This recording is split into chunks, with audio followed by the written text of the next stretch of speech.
Hello,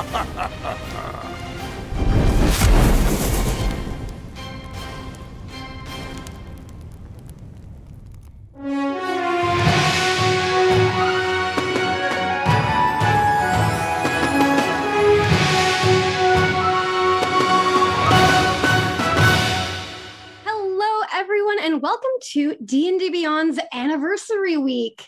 My name is Millie Doucette, and I'm the Community Manager for D&D Beyond, and today the Manager of Mayhem, Murder, and the Grinding of Meat for today's special charity stream, because this is Squishiest Heroes, a level 1 meat grinder.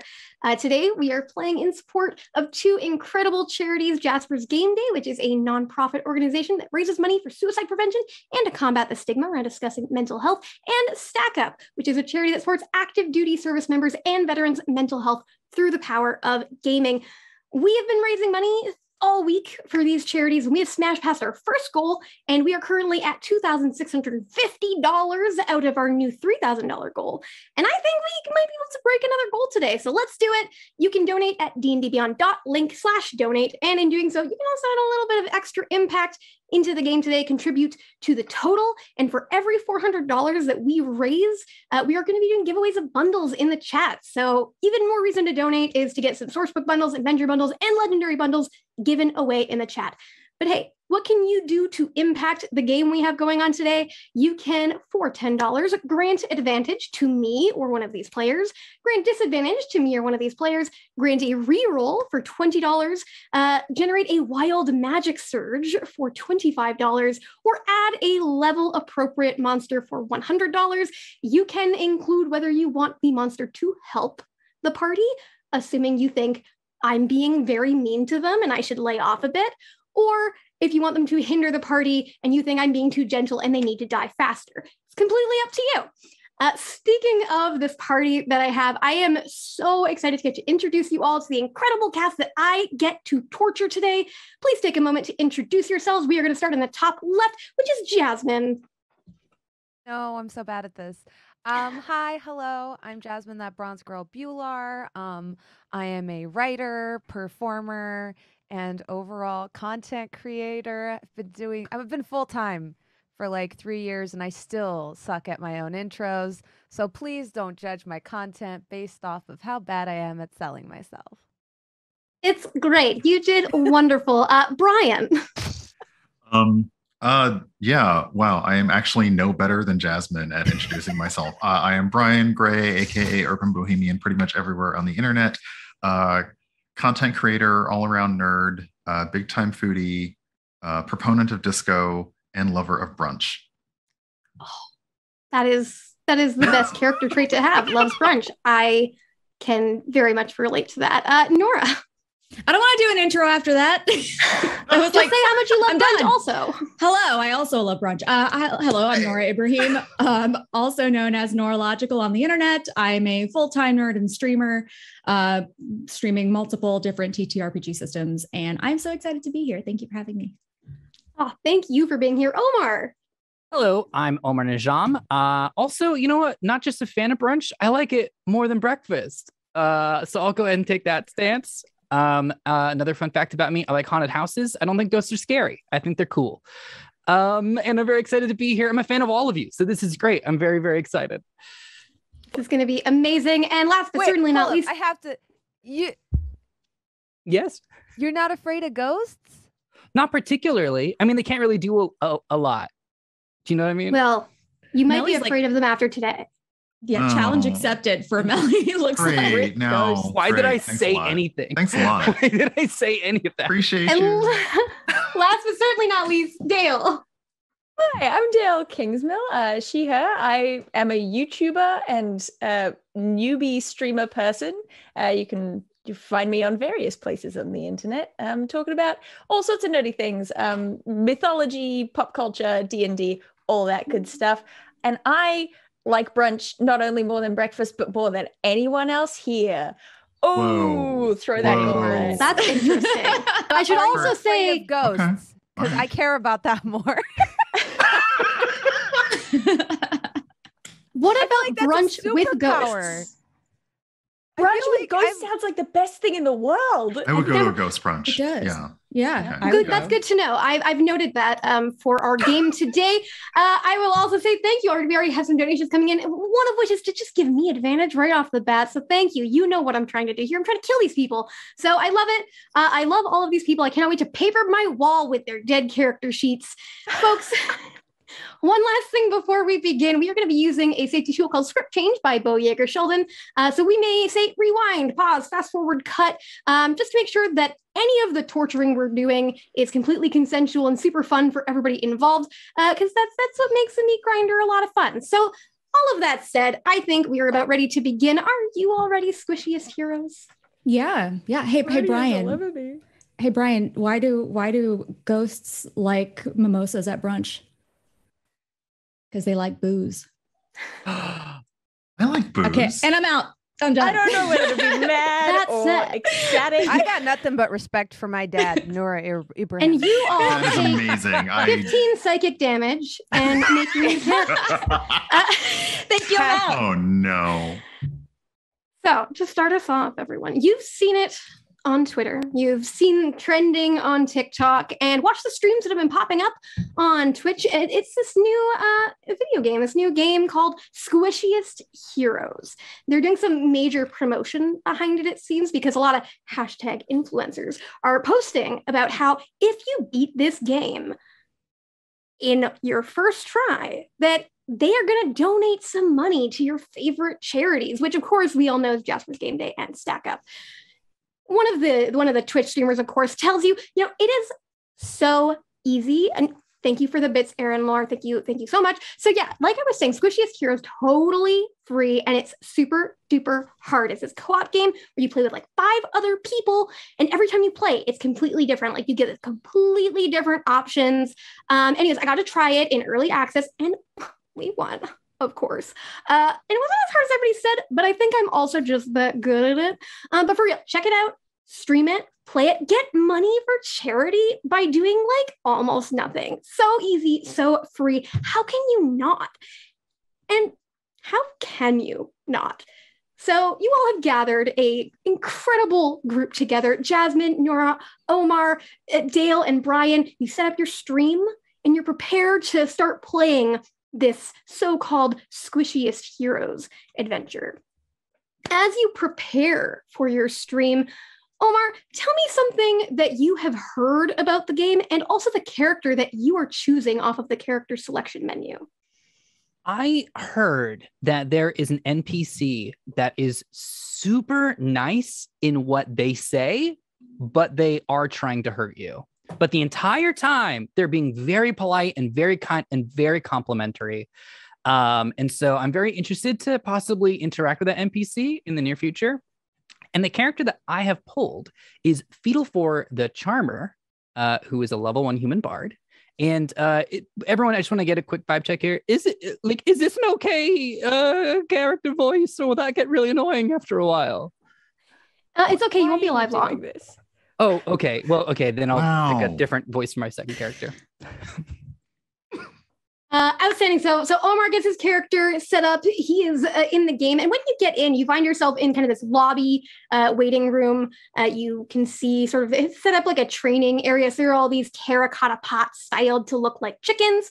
And the next person to bop down into the lobby is Brian. Brian, what have you heard about the game? And what character have you picked?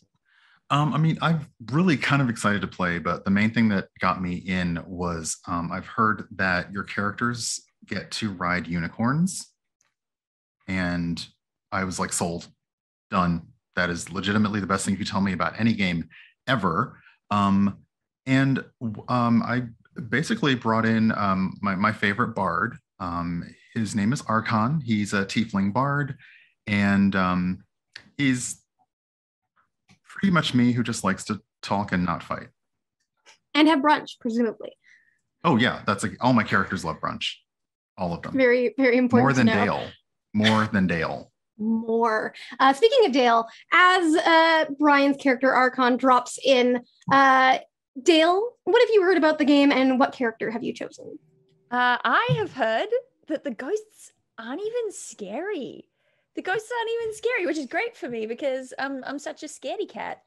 So you know, I was in the minute that I knew that I wasn't going to be spooked by ghosts, and I chose my character based purely on their name in the character selection menu, which is Mathematics Starspark, Ooh. who's a gnome wizard. I am so excited about that character because that's one of those DLC characters. But you've got them preloaded. They knew this was a pretty awesome group of people, so they just set you up with like all of the add-ons and stuff. The game's free. There's all those, loot boxes. So you have all access to all of that stuff. And as you drop in, I'm just going to really quickly check in. Omar, Brian, Dale, as you sort of look around this kind of training area, you see these terracotta chickens. Is there anything that you are doing or saying to one another as you wait for your other two companions? Tough crowd. And I kind of like point with my thumb to the chickens. Are we supposed to smash they're pots, and this is a game. I mean, there should be like gems in them, right? Or something. Well, let's give one of them a whack. Let's try one of them. So you're going to go ahead and move up and give one of them a whack. And as that is in the process, as you're getting used to the controls as you do that, Jasmine, what have you heard about the game and what character have you picked? I've heard that whoever beats the game on the New Game Plus difficulty gets carried off with a special cutscene where John Bernthal's Punisher carries you in his arms to heaven. Amazing. And that's personally what I'm striving for. Yeah, nobody's done it yet. So you are setting a very lofty goal. You're saying, I'm going to do this. That is the challenge of this playthrough. Be carried off by John Bernthal? Yeah. To heaven? Does that mean that even if you win, you die? Yeah, but hey, that's no the best outcome, Okay, kind of a cat sort of situation. Yeah. And you drop in, Jasmine, and you see these other characters, and they've got like their screen names over them, so you can tell which of them is your friend, which each friend is. I'm assuming they're all your friends, and you don't secretly harbor a hatred for one of these people. And Omar's going up and smashing this terracotta chicken. And so you smash it. Do you just smash one, Omar, or do you smash multiple? No, a lot of craftsmanship went into these. So let's just go for the one and see what shakes out. Yeah, digital pottery. With your foot, or with a weapon, or with an instrument? Definitely not my foot. I think I'm wearing. I just like my footwear. So I'm gonna go ahead and use. I've got a dagger. So I will do that. I'll just. All right. Chuck it with so go stab some pottery. Yeah. You start to break it apart. Start to crack first. So as it's cracking, Nora, tell me what you know about this game and what character you picked. I heard that there's some bad guy in this game. I don't know which one, but there's some magic word that makes them stop whatever they're doing, and they have to do 10 jumping jacks before they finish whatever else they're doing. Amazing. There's all these Easter eggs and things like this. Don't know. It's like the Konami code. Instead it's a magic word that gives them jumping jacks. I love it. And what is the character that you're playing? So I'm bringing in this character, Bella Bink, who is a cotton candy pink centaur with full chainmail. Yes. Oh, this makes me so happy. This amazing group of characters. So as Omar's I don't think just trying character. Oh yeah, please go ahead, Jasmine. I've been playing We were very focused on John Bernthal. Yeah, so. I was. Yeah, I apologize. I've been playing a lot of Schmack for Schlud. I don't know if I'm allowed to say the name. So my character is just an old lady with an axe, and she just goes by Mom. And she kills zombies. So yeah, that's what I'm about. I murder zombies or anything else. So not one for the magic. Good. So Nora, you drop down into the lobby as Omar is just about to break this terracotta chicken. You see the cracks kind of pulling back that one last dagger pull, but as you land, it's that kind of shockwave that comes out of your just centaur wearing chainmail heft that's the last nail in the coffin for this little terracotta chicken. And you all see text just rise up as from the dust of this terracotta chicken that says, "The game will remember this." And now that all 5 of you are here and your lobby is filled, a door appears that just has the word start plastered across it and just kind of glowing in and out. What would you like to do? I We're here to think we play have games. to So gather our party before venturing forth. Yeah, okay. Can we see anything that's not a door? Nothing like that's not Terracotta obvious? chickens. A lot of them. And even the one that Omar broke, it reforms and there is a new chicken in its Oh, place. look, no This chicken harm, no looks a foul. little meaner maybe, Oh, but it is just still a terracotta pot. I pocket one of the other chickens Okay. just to have. How big are they? You pocket the chicken? Is it a large pot or under my Remember, arm? this is a video game, Chicken-sized. and you have a bag that can carry many things because it's a video game. Your inventory can carry so much. So Load you in just the slide that chickens. in, this is the and you best think game. this is not going to fit in my bag, No, but you just put it in, and you're not. Again, your character design. Do you even have a bag? Doesn't really matter because hey, this is a video game, and you can carry up to like your stamina in weight of objects. great. Come with me, little one. Yeah, I'm set. Perfect. And that door seems to, you see the walls just sort of start to close in just a little bit as you do that. And that door just gets a little bit bigger.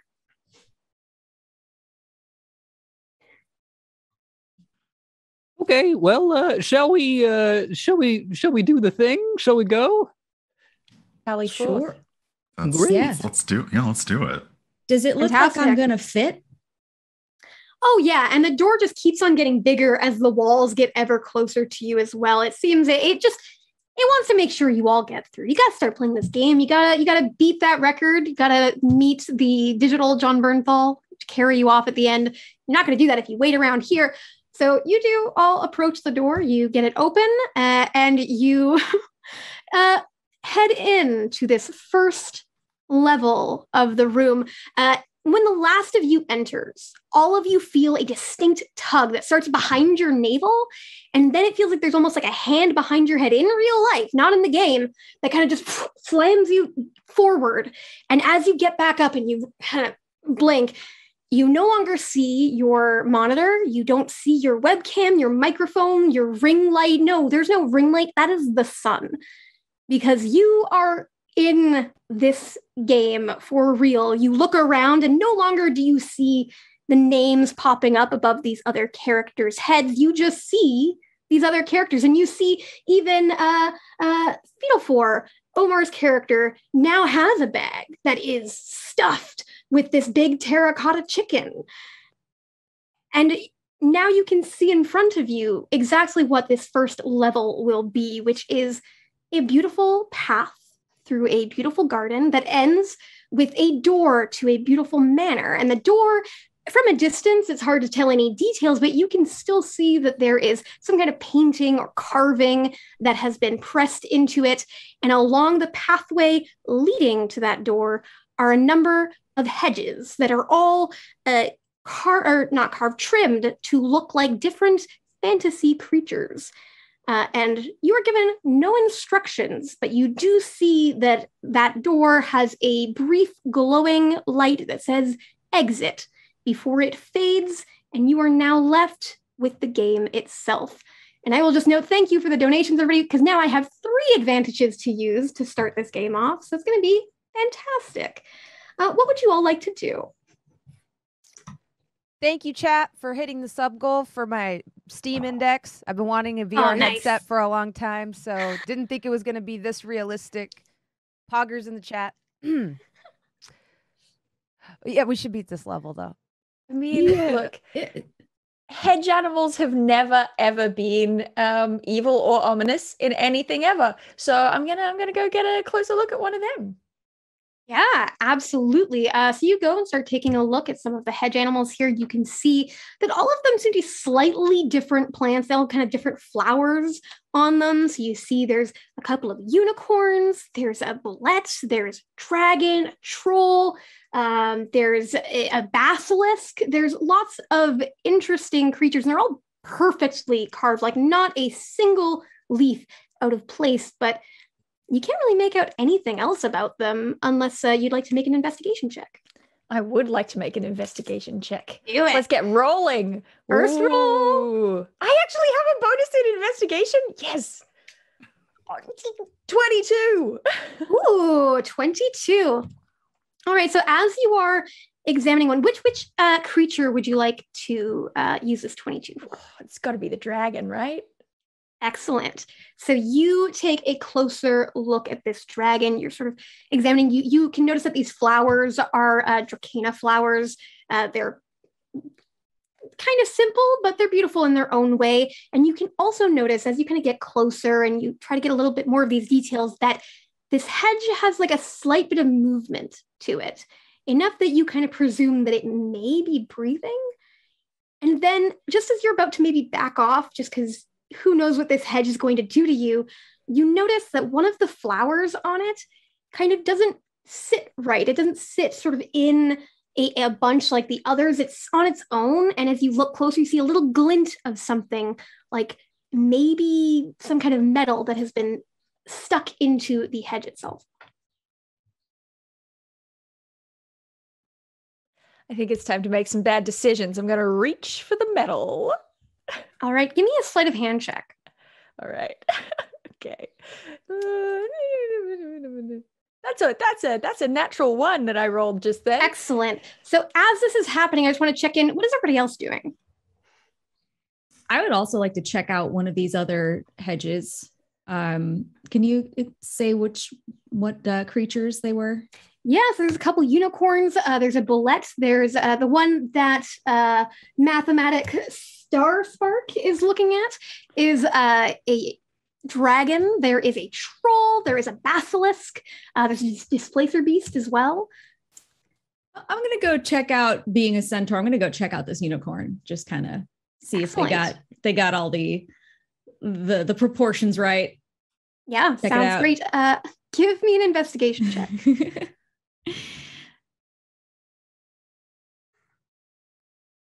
23. Well, I got a nat 20. Ooh. Oh, and a nat 20. Amazing. So you're taking a look at this unicorn, and there's kind of roses that sort of decorate this one. And then, of course, the beautiful, well-made horn that is sort of reinforced with some extra kind of twigs that they've put into the hedge just to make sure that it stays really nicely and in place. And you notice a similar thing. You notice that there's a little bit of a breath that's just barely perceptible about this, but on a closer inspection, you do notice it. However, you don't notice anything metallic in the way that Mathematics Star Spark noticed in the other one. Does anything happen if I smell one of these roses? You lean in and kind of give a sniff to this, and as you do, you can hear in your ears, kind of lean forward, and in your ear, the muzzle of this unicorn, you hear it sniff you as well. And the rest of you, what are you doing as these two things are happening? Feudal is turning to the other two and going, "Wait, is anyone else stuck in character voice? I can't shake it, and now I'm trapped in it." Yeah, I'm just still feeling the tiefling horns. Like, are these? I sound so charming. Wait, is that us? Is that me? What is happening? That's always you, Brian. You have a great voice. But this, I don't know. Jasmine, how are you feeling? You know, honestly, I don't know if this game has ray tracing, but I just feel like the in-game comms and the graphics are so good right now. Oh, so you're having a dandy time. That's great. Okay, Yes. great. I'm glad that both I'm of you in have it. great. I'm Great. committed. Okay, wonderful. This is kind of weird. I have so many limbs now. But check this out. And she kind of like rustles the chainmail. That I shouldn't love be the a problem sound later, design. right? Oh, no. Hey, It's very no. percussive. That's very good. And as the chainmail rustles, so I mean, you're sniffing this as you're kind of doing this a little bit, and you know, Star Spark is reaching out to something, and the shaking. You all notice now as just all of these hedges take a collective. And the one that is right in front of Star Spark that you are reaching in to grab this metallic object inside rears back and then just lets out a breath of poisonous gas into your face. I need you to make a dexterity saving throw for me, please. Okay. I'm sure it'll be fine. Oh, it'll be 15? totally fine. A 15 is going to be enough, but you still take half damage. And I just realized I did not open up anything to roll dice with. So that is extremely handy. Let me just open that up. So this poisonous gas is just going to kind of blow out of this draconic creature, this hedge creature, and then its wings begin to move, and this hedge begins to come to life. And that is going to be 5 poison damage to you. That is half. I rolled a 10. It's going to be 5 poison damage to you. And the rest of you now can see as these other hedges begin to just, not as quickly because they weren't, groped in the way that this dragon was, but the other ones begin to just slowly wake up from a slumber. And I am going to ask, let's go ahead and roll initiative at this moment. And it does seem like there is a slight issue with D&D Beyond, so hopefully that will resolve itself soon. But if we need to roll some real dice, that's all right as well. Let's see what we get here. Okay, they're bad. They're bad, hedgerows. Enemies. Well, yeah, they're moving. Run. I rolled an 8. Hey, they got these little legs. I've got an 11. Got a 16. Oh, I got a nice. 50. No, I don't like it. Yeah, you go first, please. 7. And 15. Excellent. And let me just move these hedges. Okay, we are going to go ahead and start with 16, which is Brian Archon, as this poisonous gas rushes out, these other hedges starting to come to life. And of course, there is also a unicorn directly in front of your centaur friend that kind of just rears back just a little bit. It's now looking at Bella with these just hollowed out hedge eyes. What would you like to do, Brian? About how far is the door that says exit? About 30 feet. I would like to leave, please. So yeah. This is level 1. Yeah, Archon basically books for the door. Fantastic. It's easy enough to make it to the door. You get there, you go to try for it, and it is locked. You have an action. Would you like to do anything? Oh, let's see here. I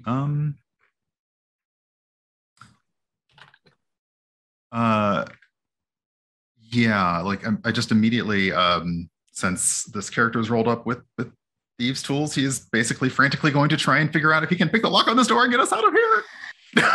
Absolutely. Roll that for me. Oh God. What's that? Sleight of hand? Yeah, sleight of hand. And you can add proficiency if you don't already have it. All right. And advantage if you do have it and you have proficiency in these tools. Okay, so let's do that. And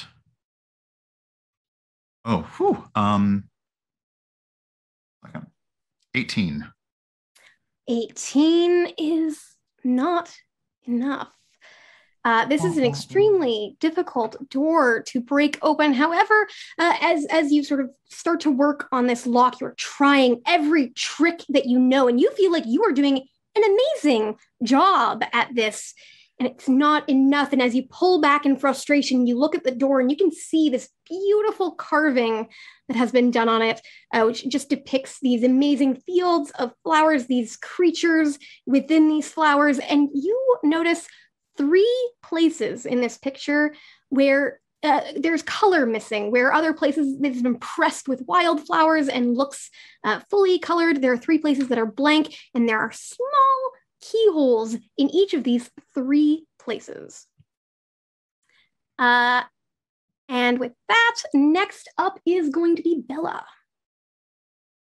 Bella, looking at this unicorn that she does not know if it's hostile yet or not, but with a nervous laugh, we'll just go boop on its nose. Very nervously try to back away from it. Absolutely. So you can definitely disengage as an action if you'd like. I would also let you use an action to make a, let's call it a persuasion check on this unicorn if you'd like. I will persuade this. Boop the persuasion. Yeah. 11. You boop this unicorn and then try to back away. And it seems a little spooked. You were directly in front of it, and that is not where a unicorn likes you to be. And it just kind of rears its head back as it just backs off. And it doesn't seem like its goal is to attack you. It just looks really scared of you in this moment. Oh, okay. If boop is a free action, let me see if there's something else I can do here. So I think making that check was your action, but if you've got a bonus action or if you just want to move, I can't guarantee it won't get an attack of opportunity, but maybe. I'm gonna try to on my next opportunity. I'm gonna try to level equine to equine with this being my next turn. I'm outstanding. Yeah, we're friends. It's fine. Amazing, we're cool, right? As that happens, a wild magic surge comes in for Omar. So every creature within 30 feet of you, which just based on the space that we're in, I would say that you are closer to the entrance and the exit. So Brian is not going to be in that range. We're going to say that Bella is not going to be in this range. And Dale, just because you had a nat 1 earlier, I'm going to put you in that range, and then Jasmine as well back near the entrance. So let's roll 1d10 if you would, Omar. Okay, here we go. Here we go. All right, I'm gonna do this in person. Here we go.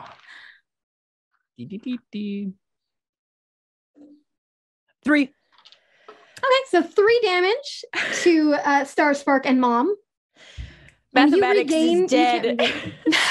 No. The first death, first blood. No. How?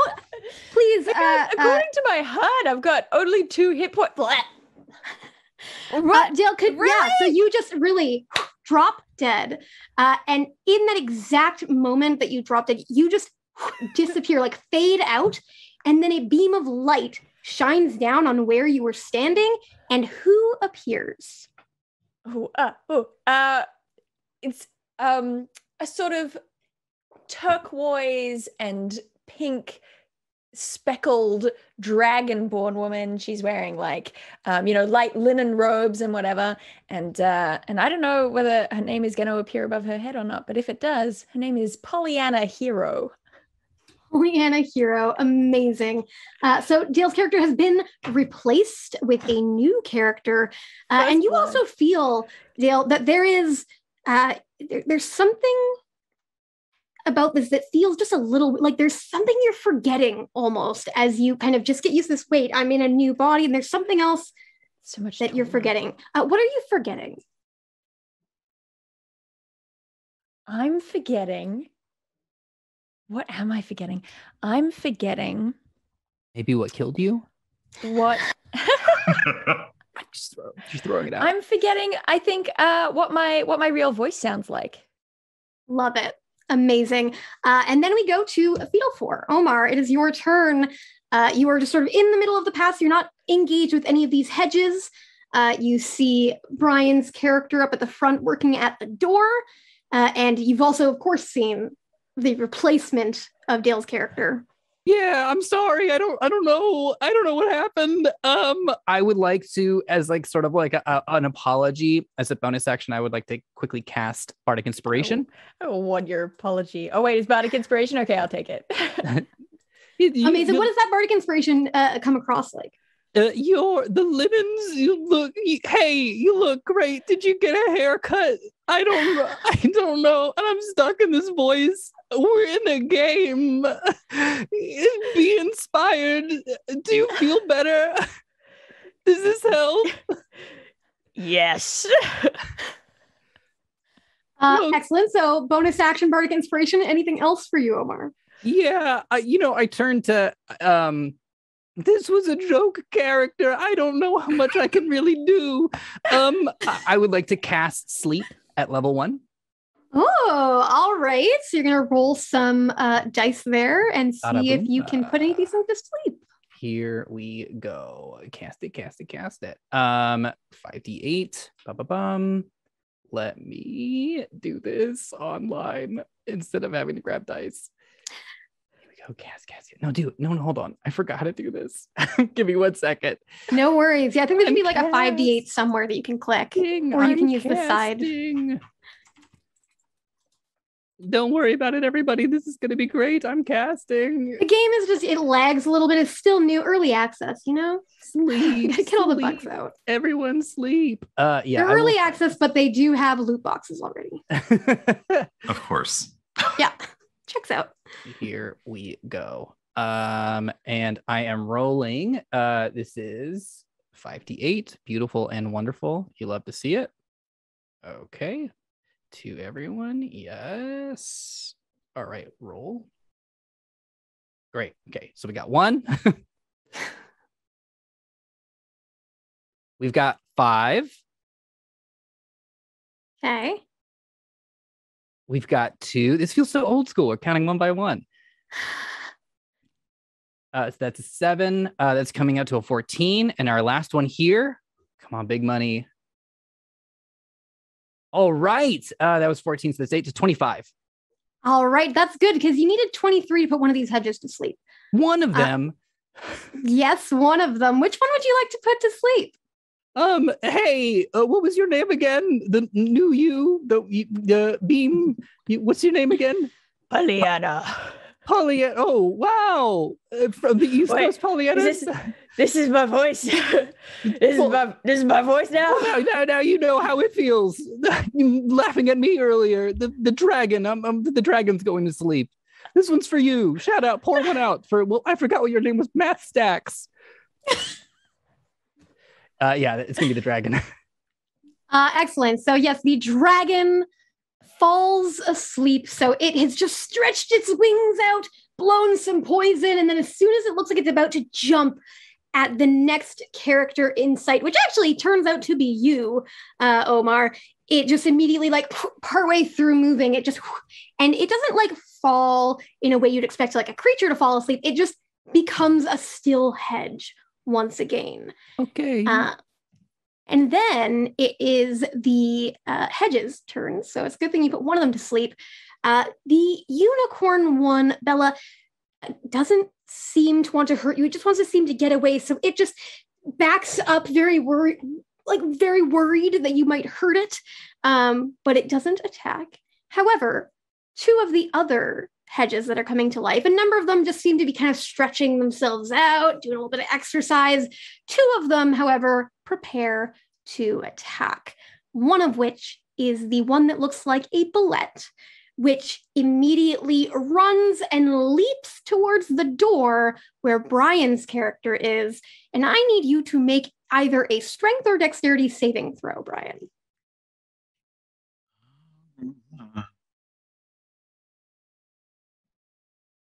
It is a dirty 20.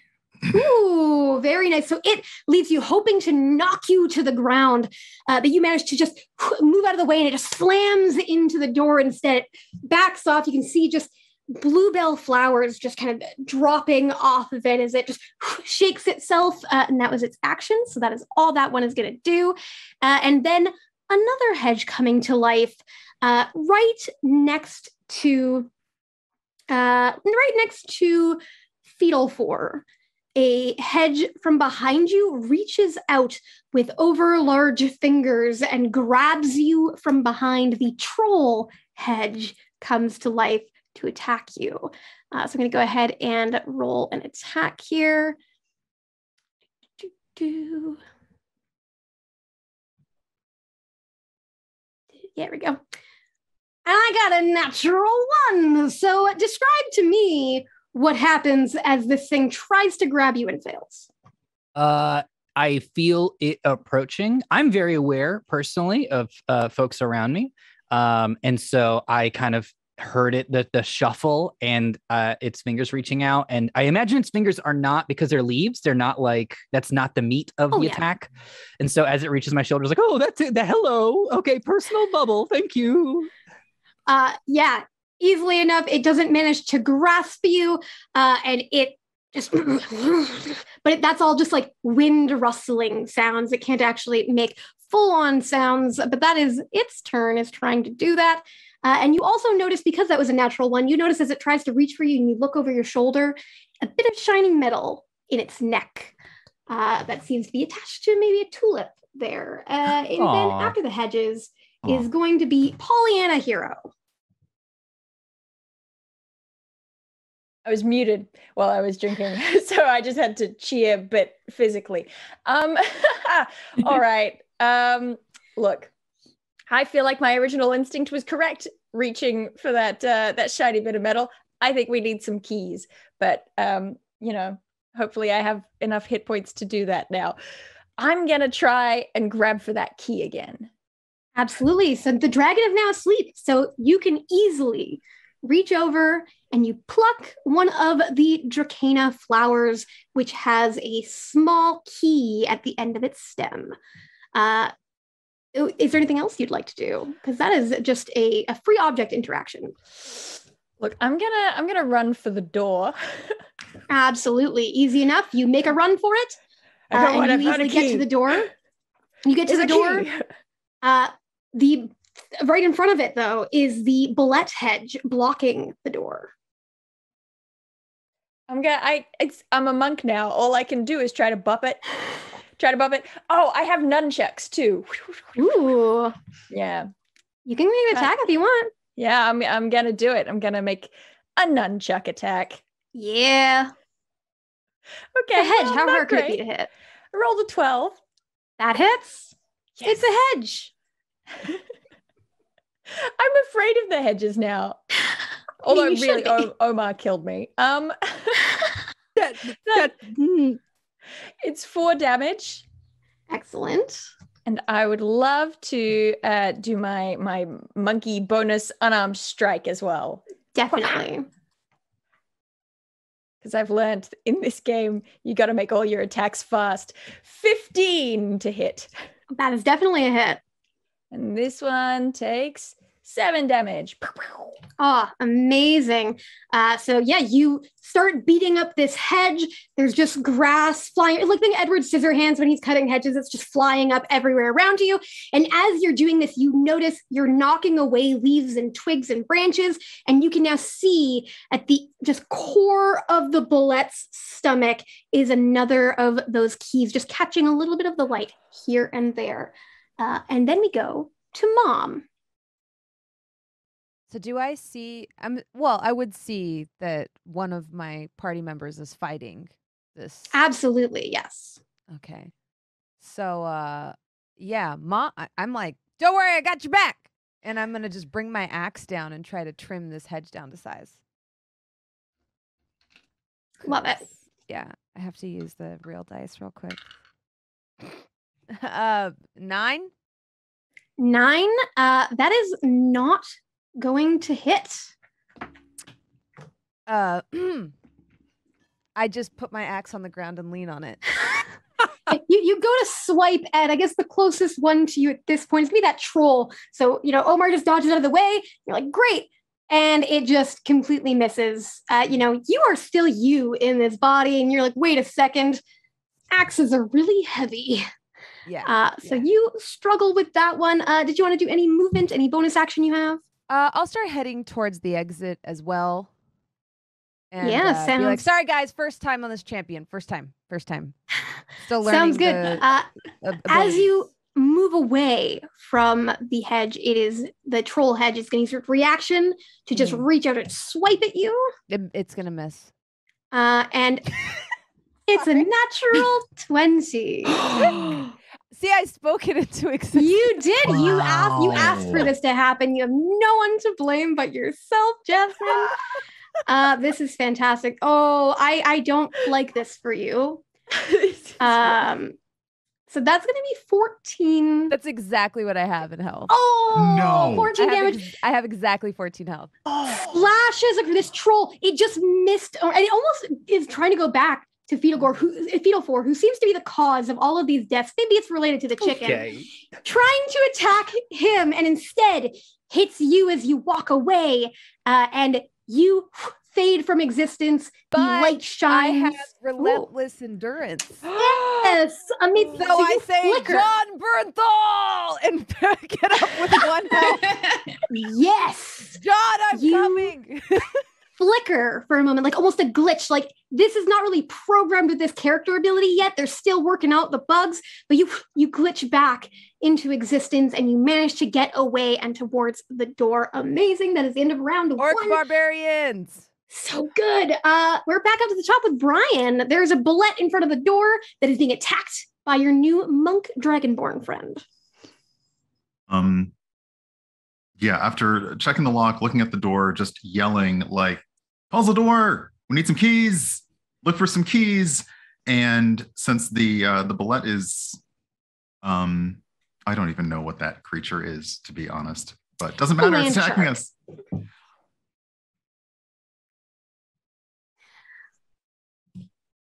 Okay. Okay. Yeah, since this new person is here and trying to save our bacon, Archon's gonna absolutely try and help, and he is going to he's gonna draw a short sword and attempt to. It's still like kicking and moving, and it's not like, Oh yeah, it's like scraping the ground like a bull ready to charge at you. Just it's raring to get at you. okay, no candy grams for you. We're going to go in with the short sword Do it. and attempt to attack the bullet, which is a second. I think we did that first. Yes. Oh, okay. 15 to hit. That hits. Okie dokie. Whatever the like center mass appeared to be, where he basically is going to try and go in for that, not quite realizing that short swords are not light. Yeah, like, Amazing. this is. Yeah, you think it's like, oh yeah, it's just like a kitchen knife, and you're like, oh no, this is actually so heavy. Let's see here, and that is 5 damage.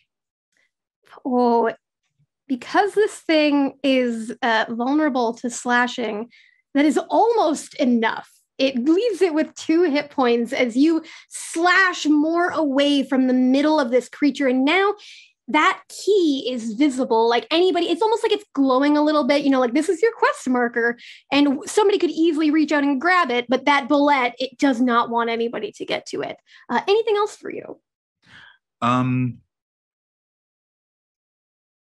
No, just trying not to curl up in weird fetal screaming at this point. Perfect. Bella. Seeing this troll charge towards who did the troll attack?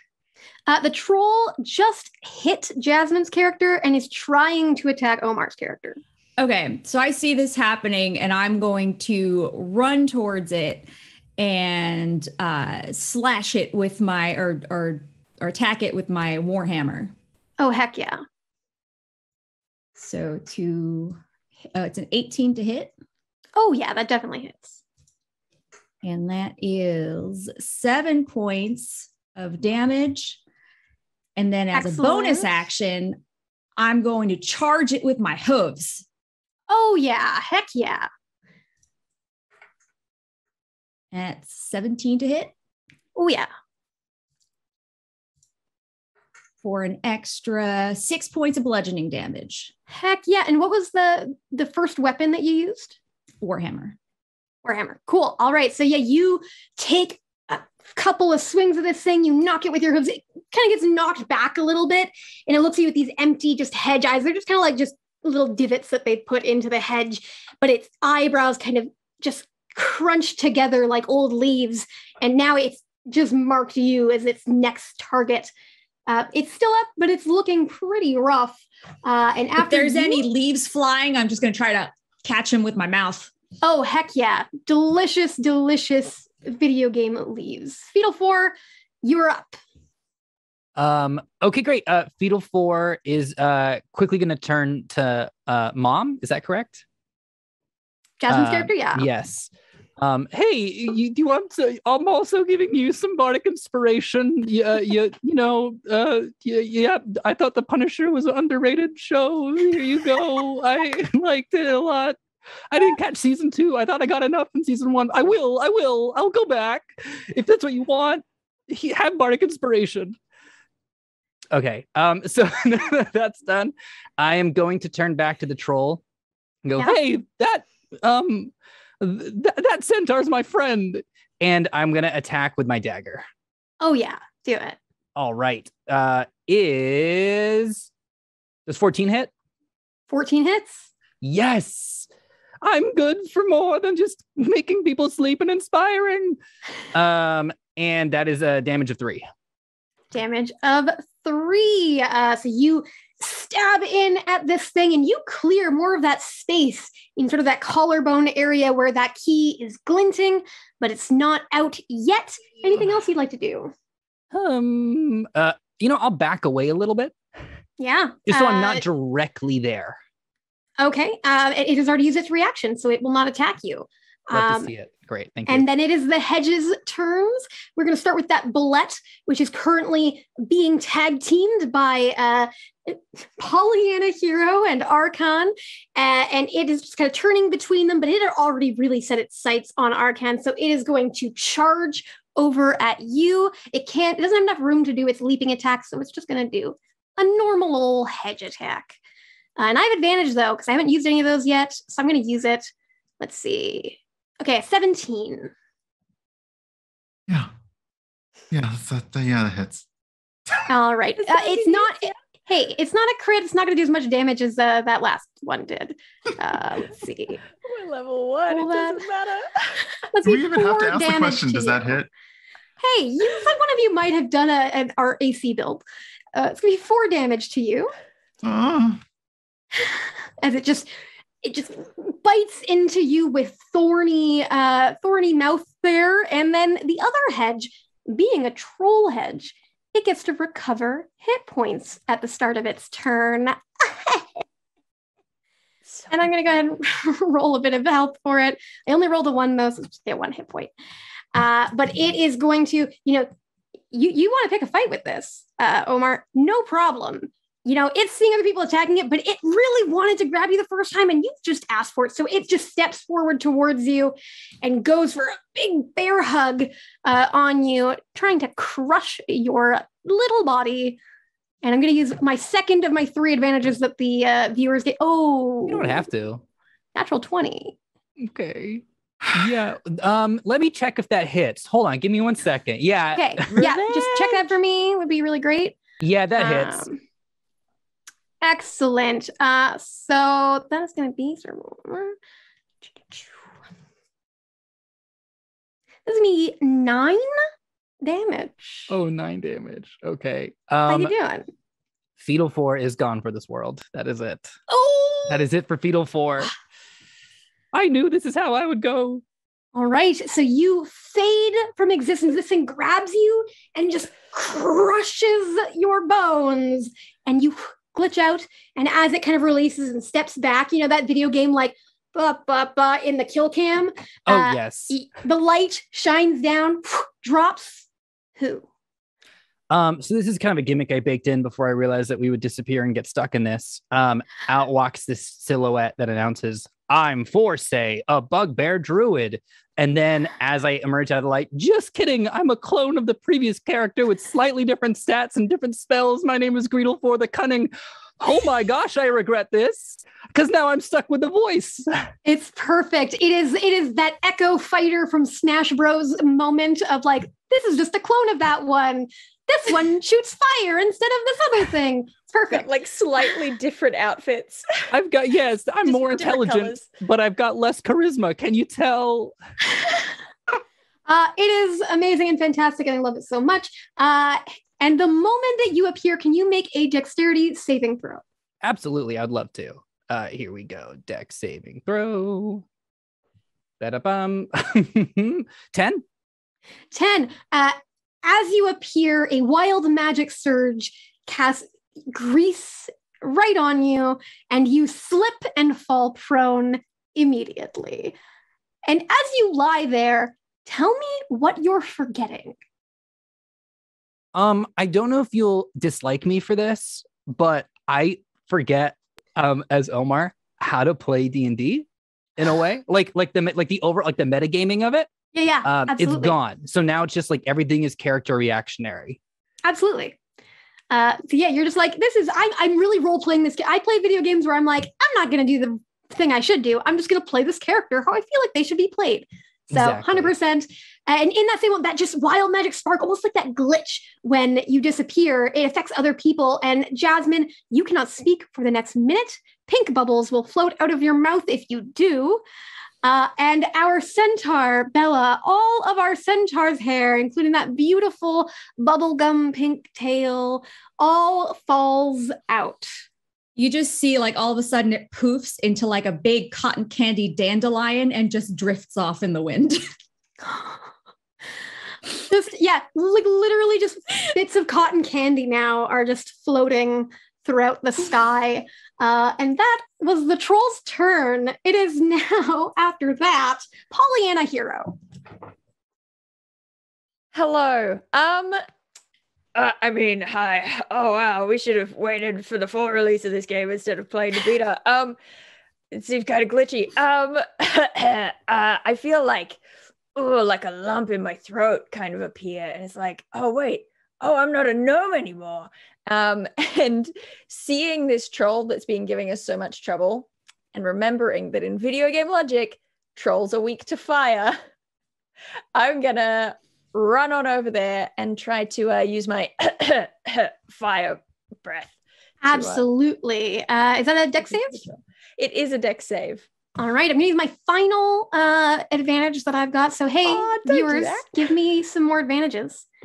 It's okay, because it didn't work out well. I got a 6.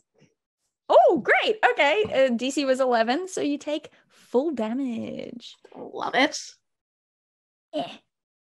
Okay, well, that's 4 damage, but it's fire. It is It's a vulnerable troll to and a fire plant. and a hedge. And Yeah. so it takes 8, which is exactly how many hit points it had remaining. Bleh. The fire catches this thing, and if it was a real troll, it would scream in pain, but instead it just rustles frustratingly, and then all that is left as the fire dissipates is a shining tulip key on the ground. Woo. And you can, if you would like, you can grab that as a free grab the object key? interaction. Hell yeah. Great. I'm going to do that. 2 keys. 2 keys. 2 keys. There is 1 left in that bullet, and it is Mom's turn. Oh, I think you're muted. I thought I. Oh, could no, talk. wait. You have a wild magic thing that you can't talk. Never mind. I understand now.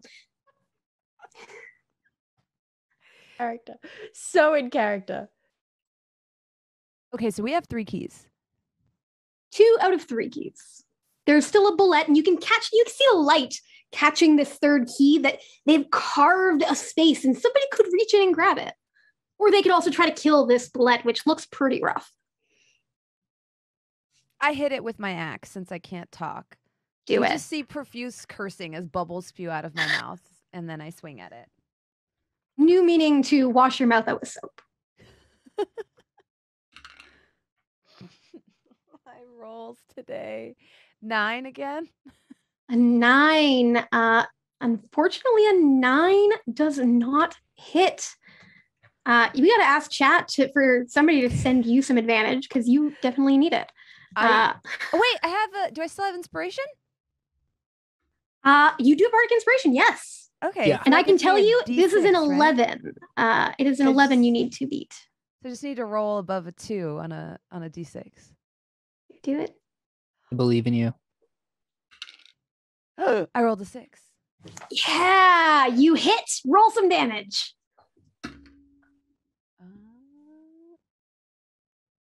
8. 8. Describe how this happens. It's like chopping down a hedge. You just see Mom's axe come up. It's like a fire axe. She just hacks at this thing while bubbles spew out of her mouth with ferocity. Amazing.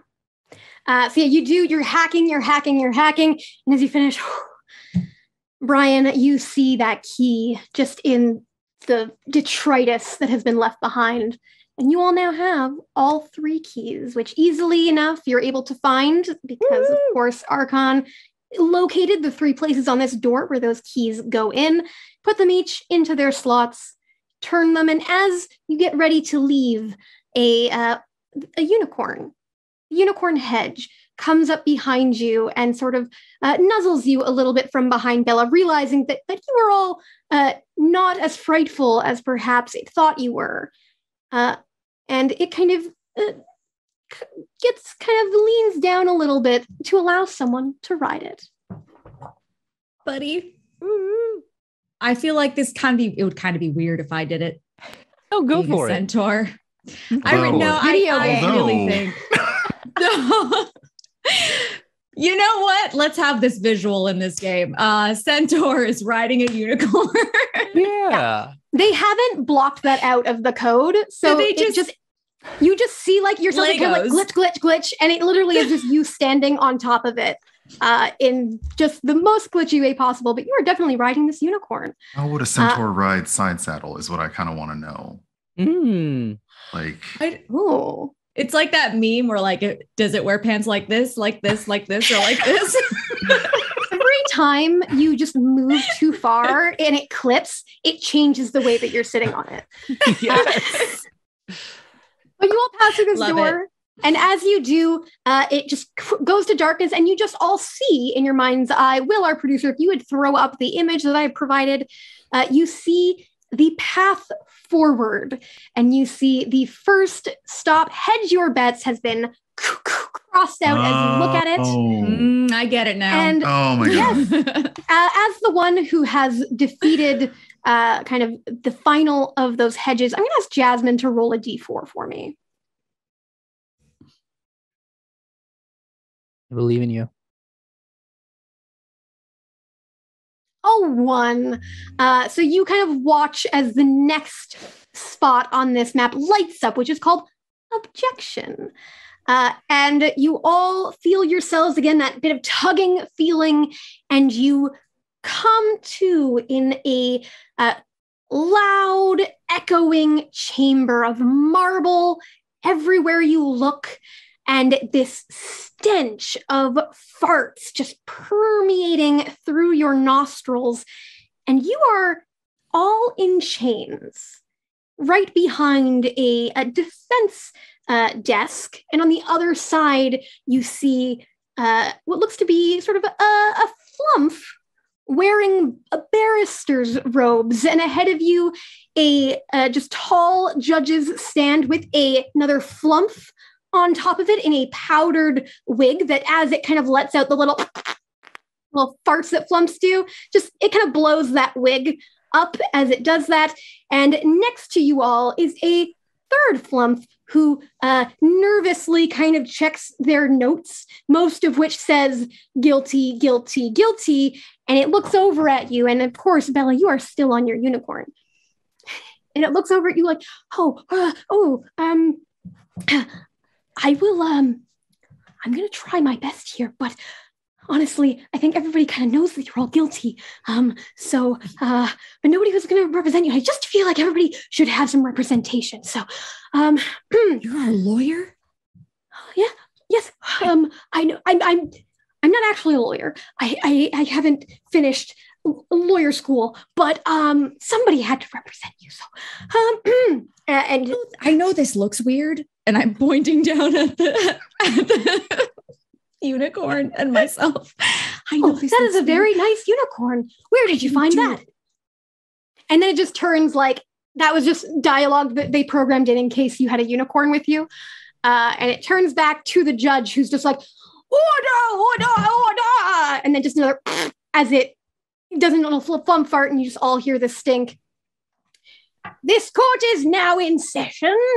These 5 are under suspicion of having created quite a stir in the gardens. What would you like to say for yourselves? And your lawyer kind of floats up and is about to speak for you, unless somebody else would like to stop them. Your Honor, I don't want to speak for my compatriots here, but I feel like I would like to represent myself in this court. And make a persuasion check. Legally, that's always a bad move. I'm going to give myself guidance, which I need because I only rolled a 4. Let me see if I with an extra. Hold on, this is not gonna help me. But for the sake of a 7, a 7 total. Mm-hmm. You are not a flump. You cannot represent yourself in flump court. You must have a flump attorney. And the lawyer just kind of looks at you and just kind of gives this little shrug with its little tentacle arms and moves its tentacles together. Yes, your judgeship, Your Honor, may it please the court, although I think we can all agree that the evidence here is clear. Allow me to remind you that whoever smelt it, dealt it. And thus, we call the witness of the crime to the stand. And what comes over to the stand, thanks to a generous donation, is a gelatinous cube, which slowly just slurps up to the witness stand and takes its position to be sworn in. It starts to speak its name for the court, and then the lawyer turns to you and is like, "That's all I had. Does anybody have any questions that I should ask this thing?" Yes, I would like to just, on behalf of, beseech the court and cite whoever said the rhyme did the crime versus the state of Pennsylvania. Give me a persuasion check with advantage. All right. I'm so happy. Oh my God. Okay, here we go. 17, baby. 17. And the judge looks like it's about to stop you, but then it remembers, oh wait, I'm a judge, I'm not supposed to do that. But then the prosecutor in those barrister robes that just kind of dangle off of it, so you only see the top of this flump's head, not the rest of its body. And he goes, "Objection, Your Honor. She is not a lawyer." And what are your passive perceptions, everybody? I don't know. Big 13. 11. Oh. 11. Lucky 13. number 13. Twins. Hey. Dale, did you say 15? Oh, okay. I did not. I could have lied, and I didn't. Okay, cool. And so this prosecutor's kind of trying to object, and the judge looks like they're about to speak, but you're already talking above them, and you say, "Whoever said the rhyme did the crime," and they're just like, "Oh," and you just see this just gallery of flumps all just going, "Oh, yes, did the crime," and there's murmuring of agreement among them, and the prosecutor just kind of hisses, and as they kind of go back to their seat, as the judge tells them, "This is overruled." Omar, you notice as this flump goes back to sit that what is underneath those robes may not be a flump. There is a little bit of a tail that you see for one moment. Interesting. Yes, and so then the lawyer kind of turns to the gelatinous cube and kind of begins to ask some questions in ooze speak, of course. So it's just, and ooze responds, which none of you understand, unfortunately. And there are, again, the subtitles haven't come in for this game yet. They really didn't prioritize accessibility in their early access. So you're not quite sure what they're saying, but what would you all like to do in this moment where you have no idea why you're here? All you know is that this is not going well for you. I'm gonna turn to my friends and whisper, I think a mystery is afoot. I think something is a little off. Would you cover me? Off. Yeah, that's I have a pretty not great gag reflex, so that's as far as I'll go with it. This is kind of my hell. I would like to cast quietly Unseen Servant. Ooh, absolutely. Thank you. You begin to cast a spell, and you're a druid, right? So you don't have a sorcerer, quiet cast, or anything. I'm a The bard. prosecutor notices. Oh, yes. yeah. But yes, the prosecutor does notice and is like, objection, they are castings. But before they can really get out much more than that, especially over the sound of the oozes and the farting that's happening everywhere, you get the spell off. What does it do? Hey, my little chum, do me a favor and go over there and just this is going to sound crude, but trust me, go with this. I want you to pull at the prosecutor's robes, because I think can you do that for me? Thank you. Absolutely. This invisible unseen servant approaches, and in the same moment that it gets over there, that objection finally comes through, and the judge turns to look at you with this harsh stare and says, young man, did you just cast a spell? First of all, thank you. I really appreciated that descriptor. I needed it today. Second of all, like, how young would you say? Like, I'm trying to buy time. Like, would you say like I could like 20s, early 30s? Performance check. I boop him some guidance. Absolutely. Ooh, So you get a D4 to that. perfect. Wonderful. Okay, so here we go. Beautiful. So that's an 11, and I'm adding my D4 as we speak. So this is going to be a total of 13. With a 13, he's paying a little bit of attention to you, and so are some of the rest of the court, but enough people are paying attention to what is happening with kind of this breeze that moves across to that prosecutor, that everybody starts to get a little bit more suspicious of you again. They were kind of convinced by by Bella's argument, but now they're like, they're just proving that they're. And then anybody doing anything in the moment before this robe is pulled? Giving a robe- charming smile. Oh, yes. Charming. Love it. Gets pulled down. And what is revealed under these robes is this horrifying ooze with this skeletal face that is wearing on top of it a flump hat. And you see a slithering tracker that turns and hisses at you. And in this moment, the ooze at the stand begins to sputter, and acids just kind of spitting. And the flump, who is your lawyer, translates and says, well, this witness states that it was intimidated by the prosecution. This ooze wants to come clean. And the slithering tracker is not very happy about this and wants to destroy you. In the chaos, you notice that behind you, where before there was just a room of flumps, behind them a door that reads exit appears. The flumps are racing towards the door, and the slithering tracker is racing towards you. Roll initiative.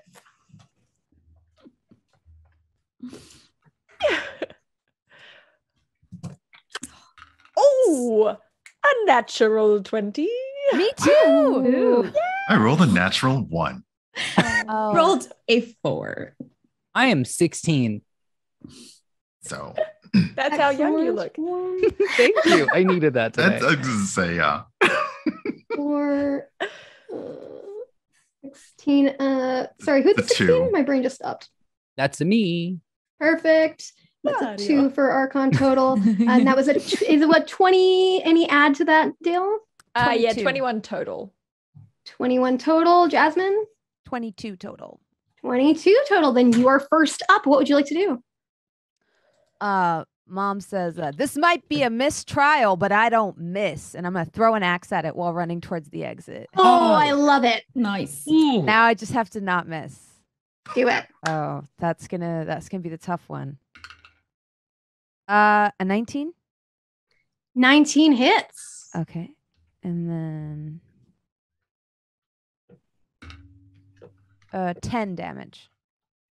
10 damage to this slithering tracker. That is pretty darn good. Yeah, just slices right through it. Just kind of cuts off its tail a little bit, but it's an ooze, so it doesn't seem to have too big of a problem with that. But kind of the face at the top of its snake-like body just gets really angry, and it just begins to charge. I imagine it like the old CGI in The Mummy with just the screaming face in the sandstorm coming right at you. Anything else for you as you rush for the exit? That's it. Love I'm it. just gonna run. Pollyanna hero. Are we still like chained, or are we? You are chained, like your wrists are chained together, so you can definitely pick up your axe, throw it. But yes, you have manacles on your Interesting. wrists. I would love to try and break free of my manacles with my immense strength. Do it. Give me an athletics. And also my advantage that I have. Yes. Thank you, chat. All right. It's okay. All right. I would like to take my advantage and roll that again. All right. That's an 11 or a 17 total. Very nice. Yeah, 17. Just kind of concentrate, and that just heat underneath your scales as well just helps you break free of your chains. What else would you like to do? You still have movement. I would like to run towards the exit.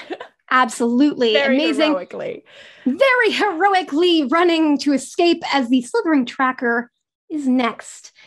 And it is mad at two people. And it is going to go ahead and charge, I think, for the one that revealed itself. So, Omar, it's going to attack you.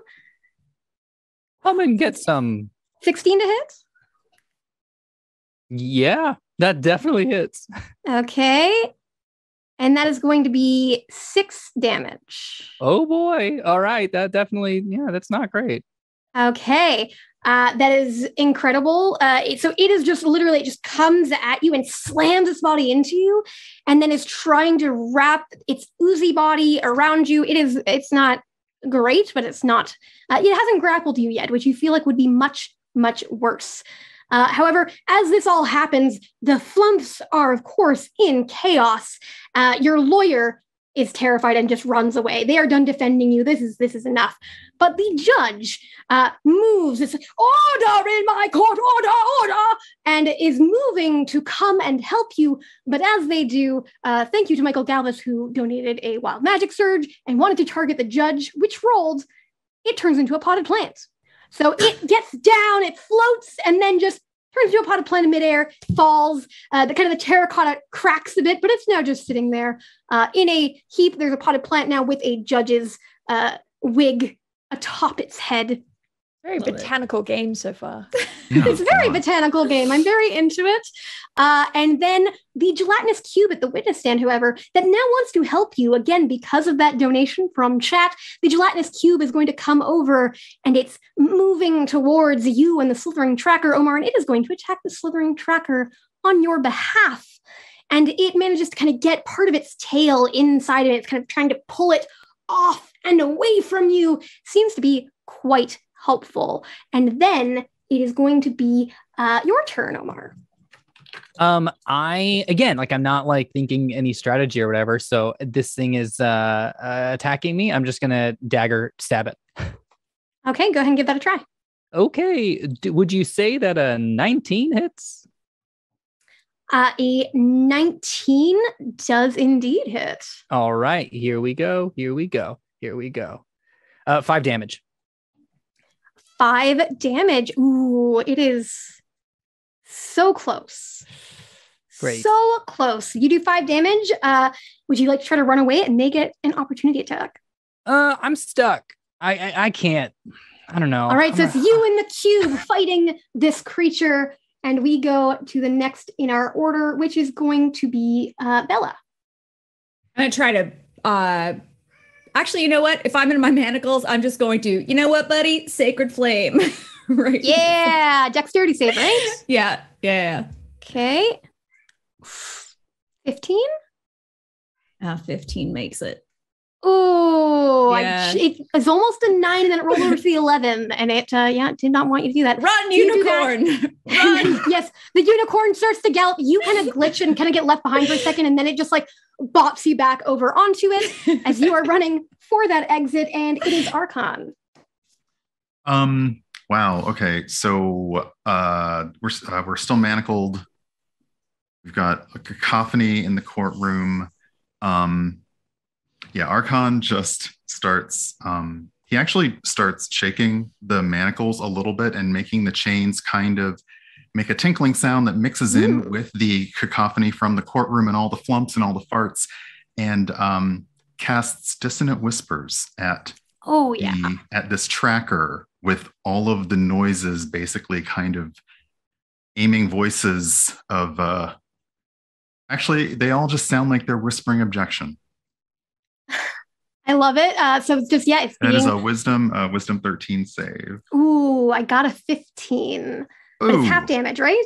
Hold on a second. On a successful, yes, correct. Half as much. So let me go to that. It might be enough. That is gonna be a 5. 5 damage. 5 psychic damage. 5 psychic damage, and it looks frustrated because it's trying to just wrap around are you still named Fetal 4, Omar, or did the character name change? No, I'm his twin, Geedle 4 the Cunning. Perfect. Geedle 4 the Cunning. Geedle 4 trying to wrap around Geedle 4, and as this noise happens, it turns its head angrily, and it's like, you can't object to me. I own this court. But this just objection is just echoing through, even from the potted plant. It seems to like echo from there as well. But it is still up just barely as we go to the top with Mom, who is at the door. What would you like to do, Mom? I'm going to throw open the door. Heck yeah, you throw open the door, and the moment you do, you disappear into darkness. And in front of you fades the board as you have found the way out of this encounter. And in that same moment, as Geedle 4 is fighting off this tracker, all of a sudden, 3 more of him appear as a wild magic surge gives a mirror image to Geedle 4. Also, thank you so much for all your donations, everybody. We just broken 3K, which was the new goal that we had set. So thank you. We're going to set a new goal and keep donating. It is for amazing causes, Jasper's Game Day and Stack Up. Thank you so much. We are going to jump to Pollyanna Hero. Pollyanna Hero is going to pull out her monk darts and chuck them at the slithering tracker. Give it a try. That's a natural one. It's a natural one for me. Oh, no, it's not. It's a 7. I lied. It just looked like a 1 because I'm not wearing my glasses. Yay! 7 plus anything? 12 total. 12 is not going to do it. But you have movement. You have a bonus action with your monk. I'm going to have to do it. I'm going to have to get up in its face and buff it with my fist. Give it a try. All right. I'm going to give you advantage because you're kind of flanking it at this point with the gelatinous cube. That's good. That's a 23 to hit. Oh, that hits. Punch. And 4 damage. 4 damage. You punch, and knock it back. It unfurls itself from Geedle 4 and just gets pushed into the gelatinous acid of the cube. And it just, as it dissolves in there, and all of you are free to make your way to the door, and the last moment, the potted plant turns into a judge again, who says, "Oh no!" And then you're all in the darkness with that map. And Dale, since you did the killing blow, please roll me a D4. A D4. I will do this thing that you ask of me. I rolled a 4. A 4. So I'm going to go ahead and give you the choice, because none of you died in that room, to choose any of those next 4 beauty rest tests: the coop, the guardian, or a bone to pick. Okay. I'm scared of the coop because of the chicken thing. Fine. I love me some skeletons. I'm wearing some skeleton earrings. I have to go with a bone to pick. Excellent. So as As you pick a bone to pick and the room begins to fade, we are going to take a quick break. Everybody, we will be back in about 10 minutes to continue our adventure here on this meat grinder. Thank you so much for joining us. Again, we are at 3K. Keep on donating and forcing us to do extra strange things for your amusement. We will see you very soon. Welcome back, everyone. This is our D&D Beyond Anniversary Special. This is the Squishiest Heroes, a meat grinder adventure for level 1 characters. So far, we have gone through 2 of our encounter rooms, Hedge Your Bets and Objection, and killed 2 characters and almost killed 1 more, but they had a really cheap feature that let them keep 1 hit point. So, that means y'all got to donate some more for Jasper's Game Day and stack up so that I can murder these people way more effectively. Throw us some wild magics, throw some disadvantage, advantage, rerolls, lots of fun stuff. You can give me extra monsters to play with if you want. You can do that all at dndbeyond.link/donate, and we would really, really appreciate it. And with that said, let's get back into it. Last, they finished the Objection Challenge, which was a courtroom scene with flumps. And then Dale rolled and got a 4 and picked a bone to pick as the next room. So you all fade out of the board screen and into a castle, into a beautiful ballroom, feasting room, I guess, that has these tables that are all empty. They're not set for anything. There's, throne kind of at the top of the room, like the farthest space. There's these beautiful picture windows looking out onto gardens, which of course have some hedge animals in them. Paintings across all of the walls, but there's nobody here. And you look around for a moment, trying to get a sense of what this challenge might be, where the exit might be, in fact. And it's not until you hear a sound you realize it's not just you here, because you hear a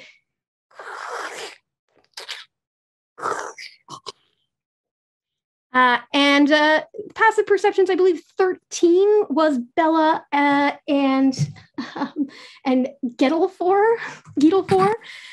So you both are able to pinpoint where this sound is coming from as it's approaching from underneath one of the tables and pulling itself up with just these loose limbs. These boneless limbs is a sack of what looks to be basically like if somebody had unzipped their body and just had their skin out on its own, a boneless creature moving towards you, its mouth the agape, opposite of a skeleton. reaching, because it senses you here. It senses that you have bones, and bones are the one thing that it wants. And as it approaches, I think it approaches probably from the side of Pollyanna Hero. We'll roll initiative. I like my bones. I want to keep them. You can't have it. Oh, gee. No, you can. No, we want our 20 bones. for We want initiative. Oh, I'm rolling so bad on initiative. 3, because I rolled a natural 1 Ooh. on my initiative. I'm at 16. I'm still 16. 19. 16, 19, 12. Just had to outdo me, Brian. I don't like rolling high. I don't want to go first. I gotta think things. I can't even introduce myself. Come on. Amazing. Well, going first is going to be Pollyanna Hero, which is good because this thing is coming up from the side of you, pulling itself up onto the bench of one of the banquet tables, and then reaching out this arm that just kind of droops because there's no bones in it holding it. It's just reaching for you, trying to get at your bones. What would you like to do? Ew. I'm gonna hit it with my nunchucks. They've served me well. Give it a go. All right. I want to know what sound that's going to make. Okay. Do we have to announce our use of our advantage before we roll? You can choose to use it after you roll. Great, because I'm gonna do that because I rolled a natural 1. So okay, that's a 17 to hit. 17 will hit. All right. Okay. Hua, pa, pa. Michelangelo. That's 4 damage. 4 damage. And the sound that it makes is like the sound like you're tenderizing meat because it is just meat, no bones. So it's just that sound. That's awful. That's awful. And bonus attack, unarmed strike. Do it. That's a 23 to hit. 23 hits. And that is 5 damage. 5 damage. Excellent. So yes, you do. And unfortunately, this creature, not having any bones and just being flesh, is resistant to bludgeoning damage. So it is going to take less damage from both of those attacks than what you would expect. But it is still, you can see it bruises like a peach, this thing. So you are seeing bruises pop up, but that's about all that it has going on for it. I'm just screaming, just a lot of screaming. Yeah, it's perfect. Excellent. Well, next up is going to be Brian Archon, as you see Pollyanna Hero trying to beat this thing back, but it is not caring. It's just reaching, trying to get her bones. Oh, gosh. Okay, yeah. And so far, no obvious exit has made itself apparent. You can take an action to try to perceive if you would like. Yeah, I will try to perceive to see if there's like any, it came from under the table, like above, below, around. I don't know. Yeah, absolutely. Nasty and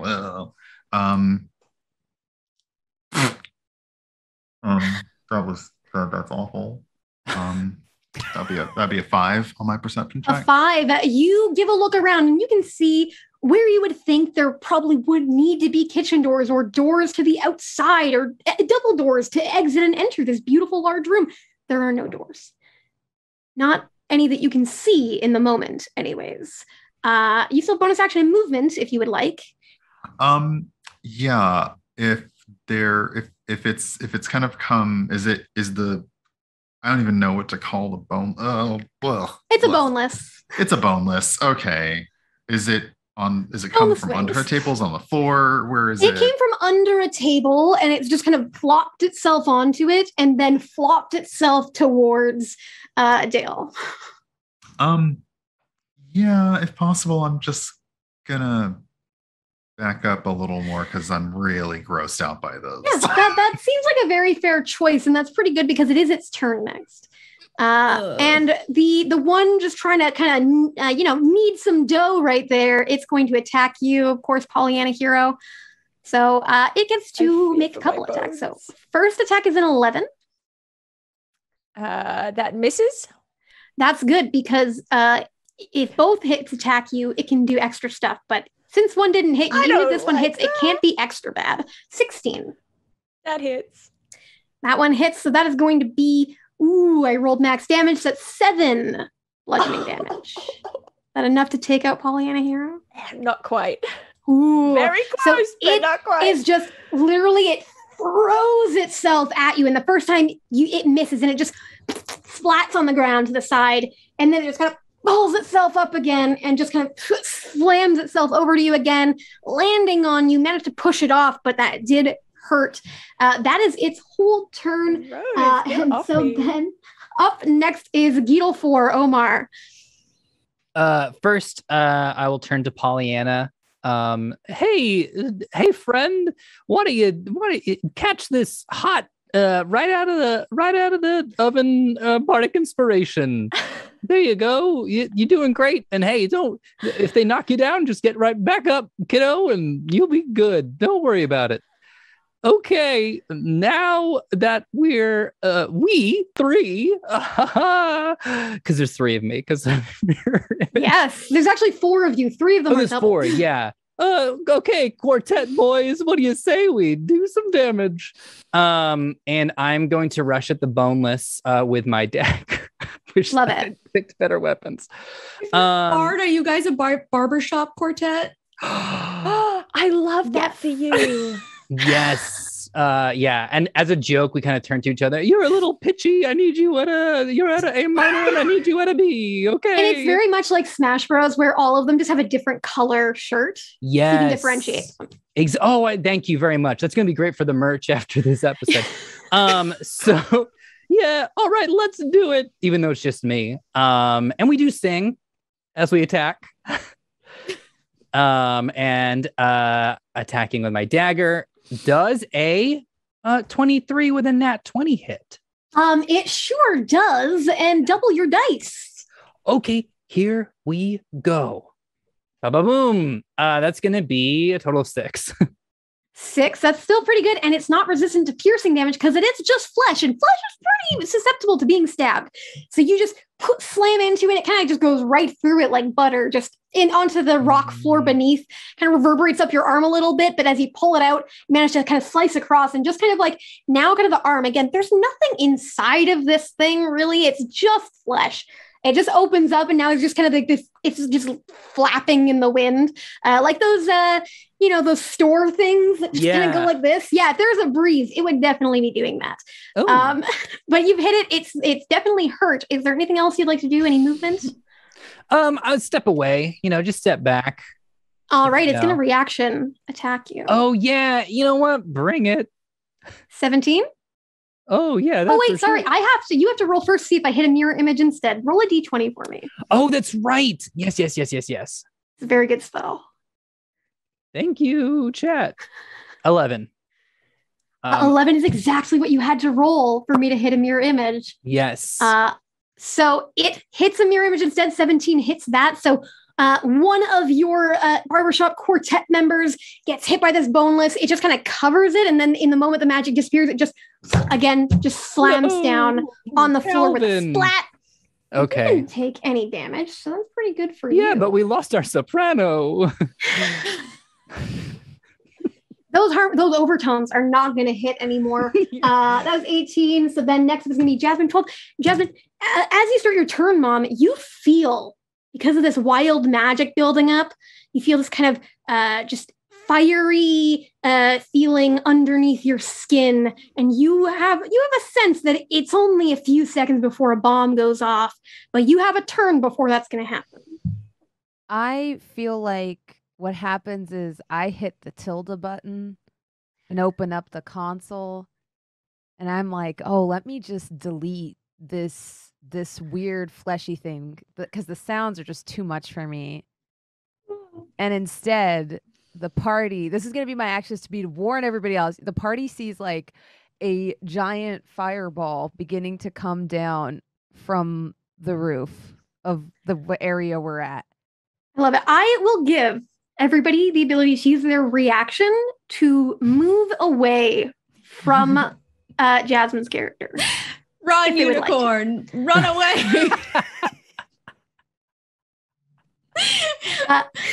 Flee! And you all begin to just run away from Jasmine. And I would like you, Jasmine, please roll dexterity saving throw for Mom. 3. And the boneless rolls an 8. So those are both failures. So roll 8d6 for me. Oh my God. That's so many d6, and you It's a only have lot. one hit point. No. You only have one. That's 9. Charbroiled 10, boneless so 19. nuggets. The most dramatic sacrifice ever. 8, so that's We're having 27. barbecue tonight. Oh man, the wild magic, y'all. There's one more, and then 5, so 32. 32. What happens to Mom?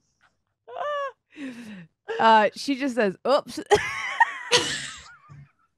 Yes, I love it. And in these moments before, code. as these other creatures move away, the boneless only has eyes for you now, and it comes towards you, not realizing what danger it's in, because it's been programmed to realize when glitches in the game are happening, and it throws itself at you, covering you in its like a blanket of its flesh. And you can feel basically for a moment what this thing was meant to do, which is just to basically make a hole somewhere and yank out bones.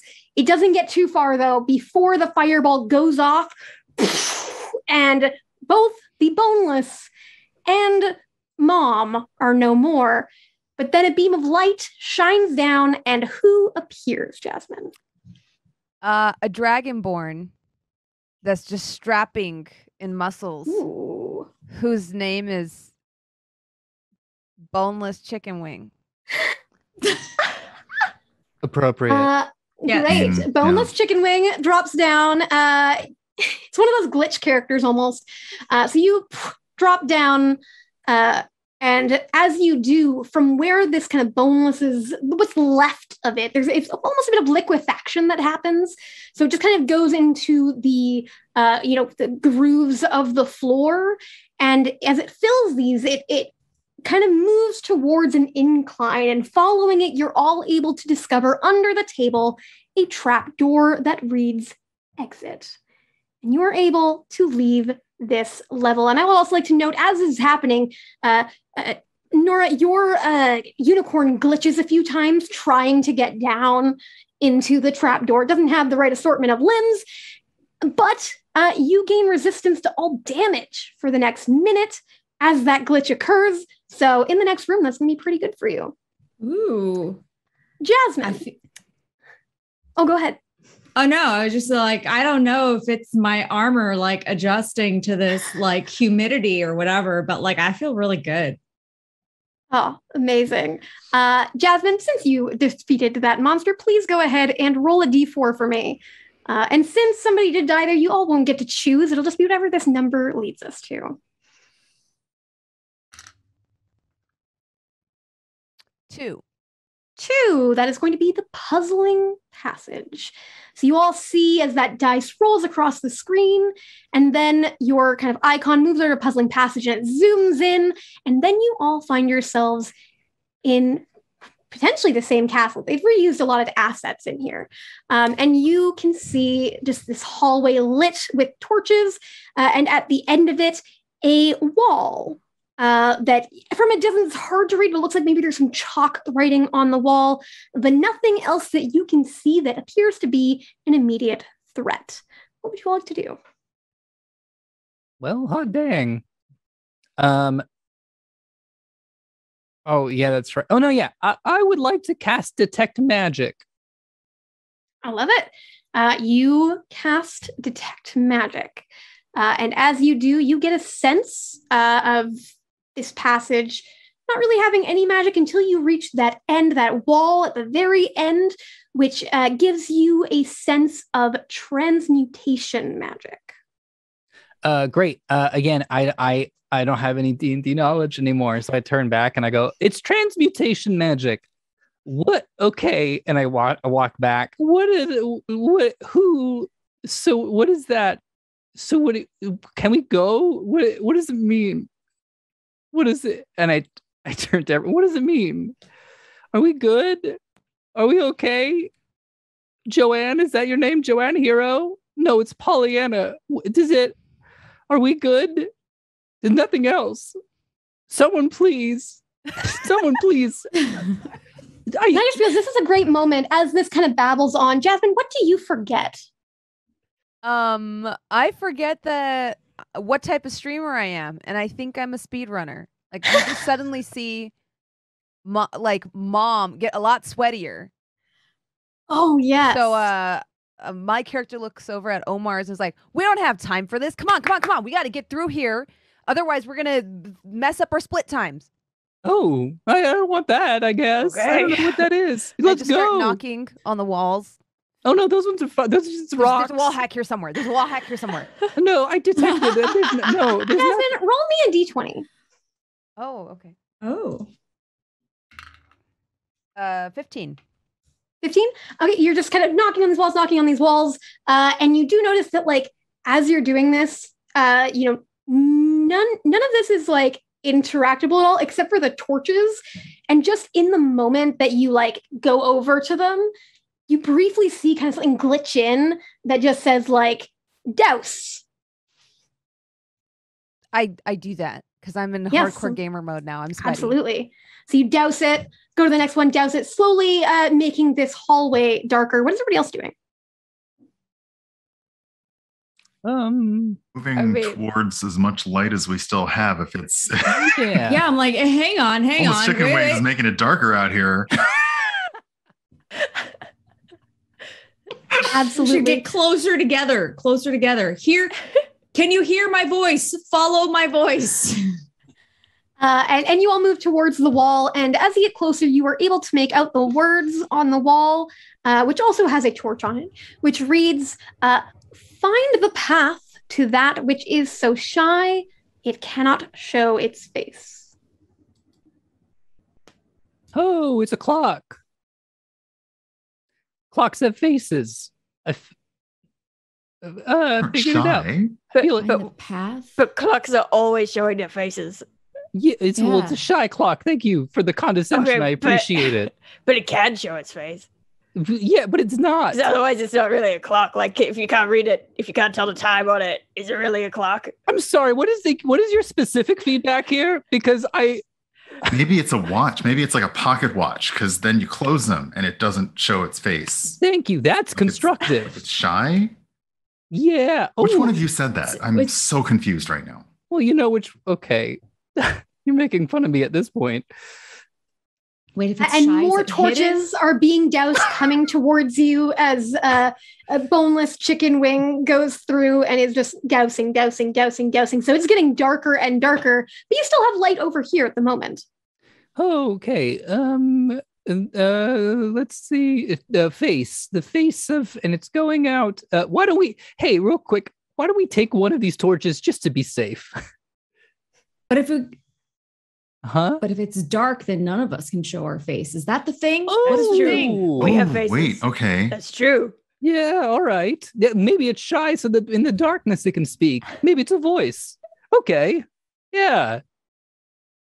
Yeah. Let's douse all the fires. Kill I the guess. lights. Yeah. Y'all douse Mhm. all of the torches, and as you douse the last one, you notice as bioluminescent growth on the wall that you couldn't see before makes not a face. It looks like a jumble, but you realize that the stones can slide and move like a slide puzzle. And if somebody would like to make an intelligence check on this wall, they can try to complete the slide puzzle. Okay. You're cunning, right? Oh, absolutely. And Yeah. Can Dragonborns just bring the muscles. just a straight intelligence roll? Let's make an investigation because you're trying to deduce Investigation. the All right. I'm going to give myself guidance on this because I got some pretty good intelligence Love it. stats. Maybe it makes a face. Investigation. Dirty 20 with a 22. 22 is definitely going to be good enough. You can just see, you're like, oh, I know exactly what this should look like, what it should make. And you start moving these things around. They're pretty easy to slide, but in a couple places it gets a little stuck. You have to get some strong help from Pollyanna Hero, who's brought the muscles. Gets all those moved into place. And as you finally move the last piece, you can see this terrifying looking face. It just has this long open mouth that looks like it's just stuck in a scream and these deep set eyes. But the moment that last piece moves into place, the wall begins to part and you just see darkness beyond. Who here has dark vision? Brian? I don't think Dragonborn do, so I know that one for sure. Do not. Excellent. So Brian has dark vision, so you can I miss my make out in geekdom. shades of gray what looks to be, a fantasy living room. And you can just kind of make out, some couches, some bookshelves, all that sort of thing. Just, a little one-bedroom apartment, a studio apartment, actually, let's call it.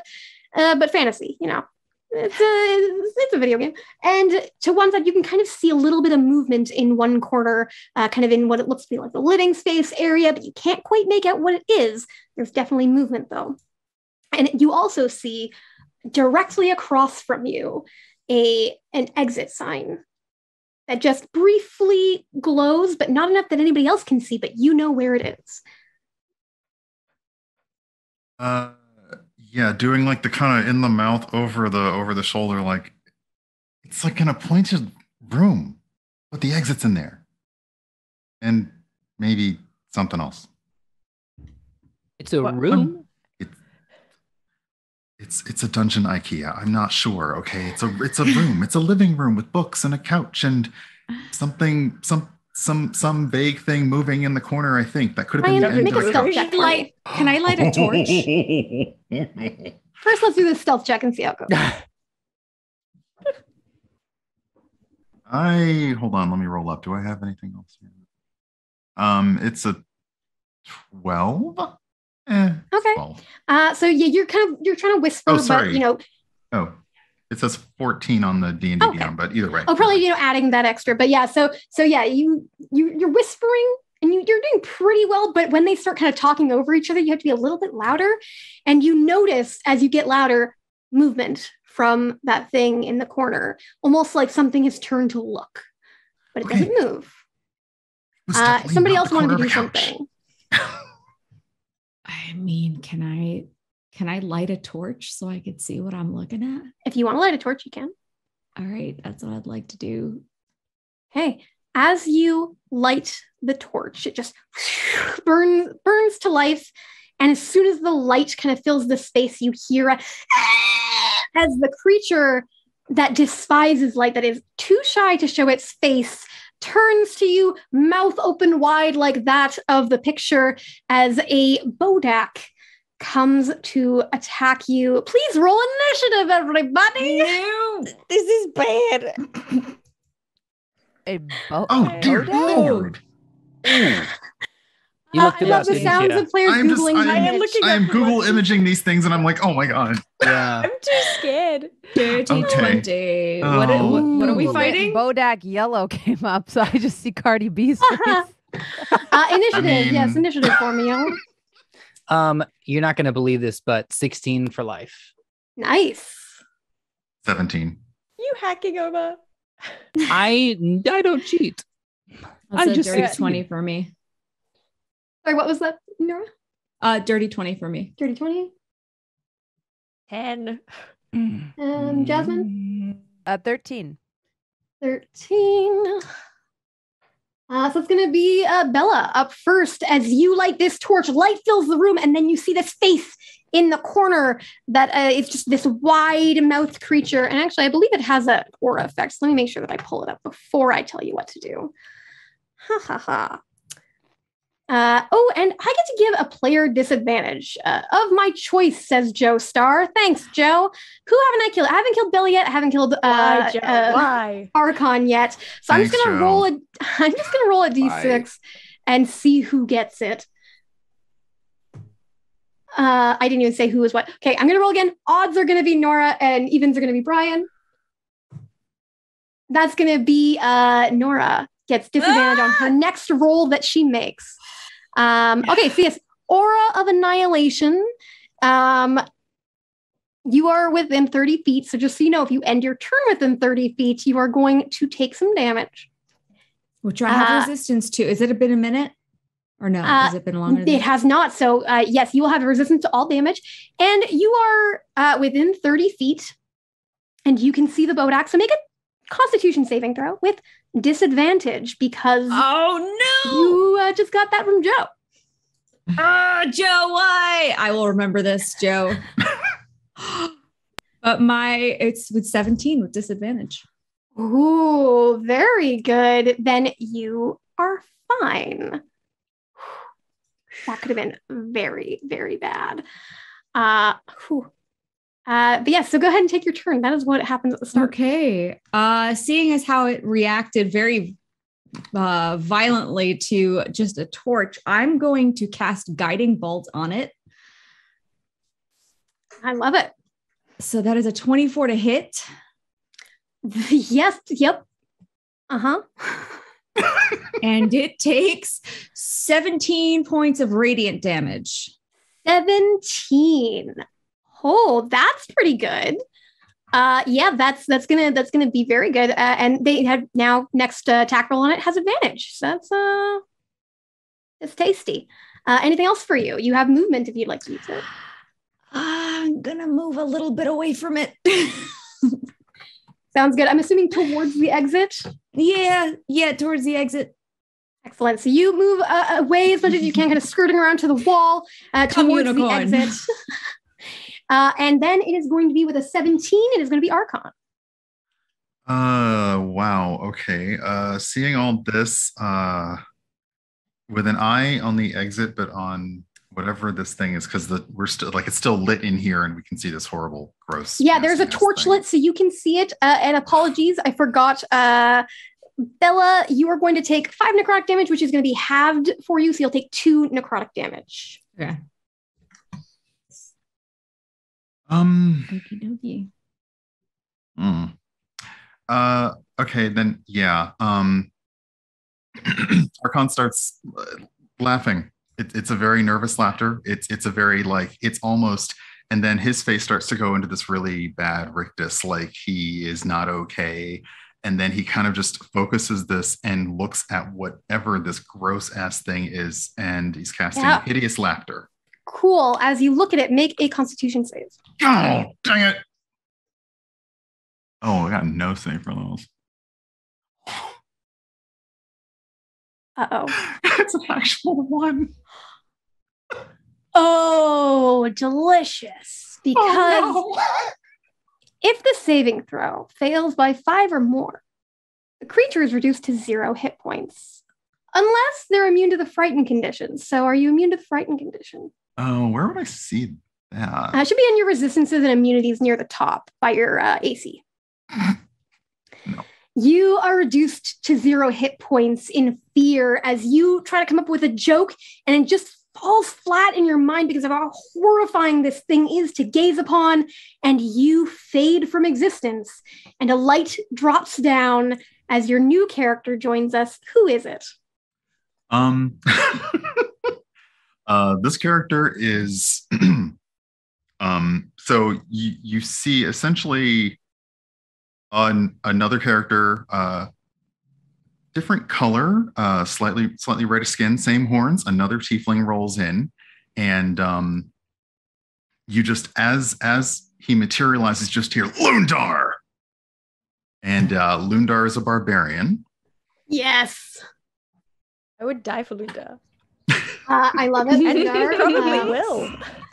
Yeah.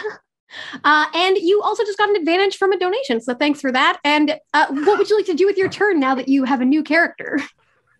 Oh, yes. And also, what did you forget? Oh,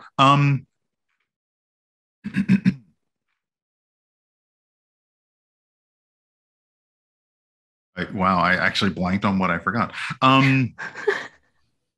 You forgot that you were supposed to forget. Yeah, no, I forgot. I forgot that. I forgot that I forgot that this was a game. Yeah. Excellent. Go ahead and take your turn. All right. So hold on a second. I think I roll all these up way fast. Hold on. I didn't expect to die. Well, I actually expected to die way sooner than that. Let's be real. No, I'm so glad you guys went to this level though, because this is a really, really killer one if you turn on the lights. Oh yeah. Okay. So Lundar basically warps in and looks around, hands gripping the handle of a great axe, like you actually hear it creak a little bit, and yeah, he looks around the room at what could possibly happen, and he turns to the party and he's like, enemy.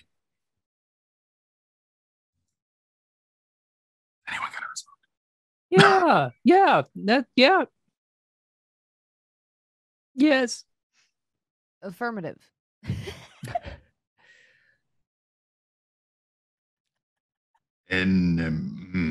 Yeah. That one. The one over there with the long okay. face. So is my poor brought back character within melee range? You can definitely get within melee range with ease. Okay. Yeah, I'm gonna it's a attempt. studio apartment. It ain't that big. That's true. Wow, memories. So yeah, Lundar is gonna try and get within range and take a great axe swing at this thing if possible. That is gonna be Lundar dice bad today. Another one. That's gonna be a 5. You have an advantage from the donations if you'd like. Goodness gracious, let me please don't do this to me. 11. 11 does not do it. You swipe at this thing, but just its look of fear just stops you short for a moment, enough for it to kind of duck around you and kind of go behind its little couch. You take a look to the side and you can see its table. It was doing a little jigsaw puzzle on the table when it was interrupted by you all. And then it is going to be... I have so much guilt. Oh, I feel bad. Yeah, wow. The turn of Gidolfor is up, Omar. we will get revenge. And Please make a Constitution saving throw for me. yeah, sure. Don't even worry about it. Great. Let's see that plus 0, 3. 3? Yeah, 3. Like the 3 of us. Excellent. Well, if the saving throw fails by 5 or more, the creature's Yeah. reduced to 0 hit points. That's it. You fade from existence. Who drops from the beam of light, and what do you forget? Honestly, not too great because I get to retire that voice finally. Do you though? You see a dragonborn ranger emerging from the light. And suddenly, as the creature steps up from the light, same old thing. Yeah. Should be no I surprise. felt that coming. Hello, I'm Seedle for the Kind, human barbarian, human bard. Wish I was a barbarian. Slightly different stats, a few different spells. How are you all doing? What do I forget? I forget permanently the best non-highway routes to get around in Los Angeles. That which is puts a me- big yeah. loss. Permanent disadvantage. So you kind of hope you don't make it out of here anymore. Because then you're going to have to live in hell, essentially. Yeah, I agree. So this is a real tough one for me, everybody. Oh boy. Excellent. Well, go ahead and take your turn with your new character. All right. I turn. Let's see who could possibly need it. Hey, Bella. I know that technically we just met, but the other two, boy, they sang songs about you. Have some bardic inspiration. There you go. Thanks. Lobbing I feel it your so way. inspired.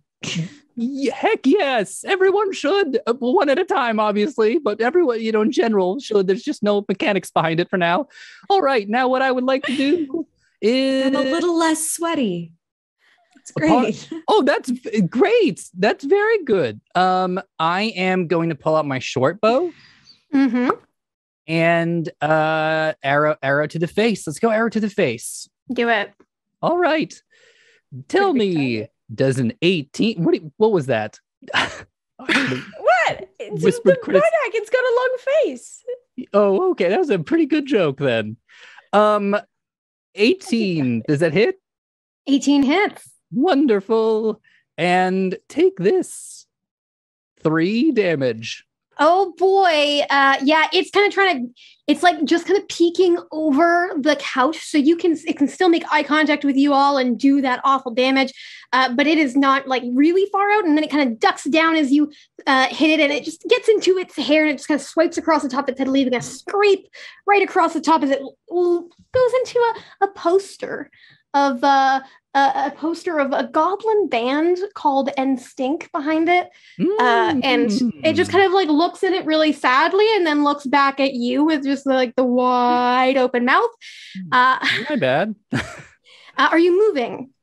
Yeah, I'm going to take a step back. The 3 of us are going to take a step back. Okay, take a step back. Incredible. You take 5 necrotic damage as you end your turn in this aura of annihilation. I also forgot to give that to Brian. 5 necrotic damage for being anywhere inside the studio apartment is within 30 feet of this Bodak. And up next is going to be 13. That is Jasmine, boneless chicken wing. Are you looking at this thing at all? No, I don't like ghosts. And so even in games, I don't like ghosts. You do get this sense though from this thing as you're fighting it, like, yeah, okay, like what it can do is scary, but it looks more scared of you guys. Like ghosts aren't even scary. Ghosts aren't even scary. They're just kind of sad.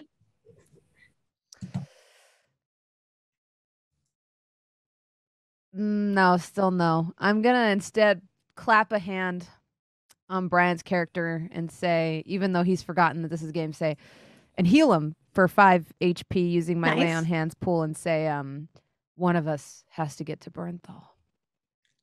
I believe in you. You could do this. And turn my back to the Bodak. I'm not. Amazing. And then a wild surge glitches, and a 5th level magic missile shoots out of your back towards the creature. And I believe that is, what is that, 3 and then 4, 5, 6, 7 darts of magic missile. So you can roll 7d4 and then add 7 to the result for me. Okay. Nice. That's Yeah, thanks for that wild magic. These donations are fantastic. a 1. I mean, not a for 2, me. How so we're dare at you. 3. A 4, so we're at 7. A 4, so we're at 11. A 1, so we're at 12. What is that? A 3, so we're at 15. A 2, so we're at 17. And then This a 3, so we're at poor 20 plus, what was it, 7? 7, yeah. 27. This thing is looking very rough as these. You just turn your back on it, and it's just like, and it just kind of goes up to it and almost like floats there for a moment, and then just like right into like its long face, and it's just like very, very sad sounding. It's a but good you thing can I go back wasn't to it. facing it, so I don't have to It's see the outcome very of my good. actions. Yeah. But hey, that's very good damage. It is not looking very good. As it kind of hits, it just kind of like has this bit of breeze that hits at the same moment just from the force of these missiles. And it knocks that jigsaw puzzle kind of off the table. And it falls to the floor and just falls apart. And the thing looks down at it like, and it seems very angry now. And I should note, we have another donation from Joe Star to give another player of my choice disadvantage. I haven't killed Nora yet, so you're going to take a disadvantage on whatever your next D20 roll is. And also you have a wild magic glitch that's going to come in, which is for the next minute, you have to shout when you speak. But it is the Bodak's turn, and it is very mad about its jigsaw puzzle. Moving and my, it just, my mic away. And it just gives a withering gaze at Boneless Chicken Wings' back. And I need you to make a Constitution saving throw.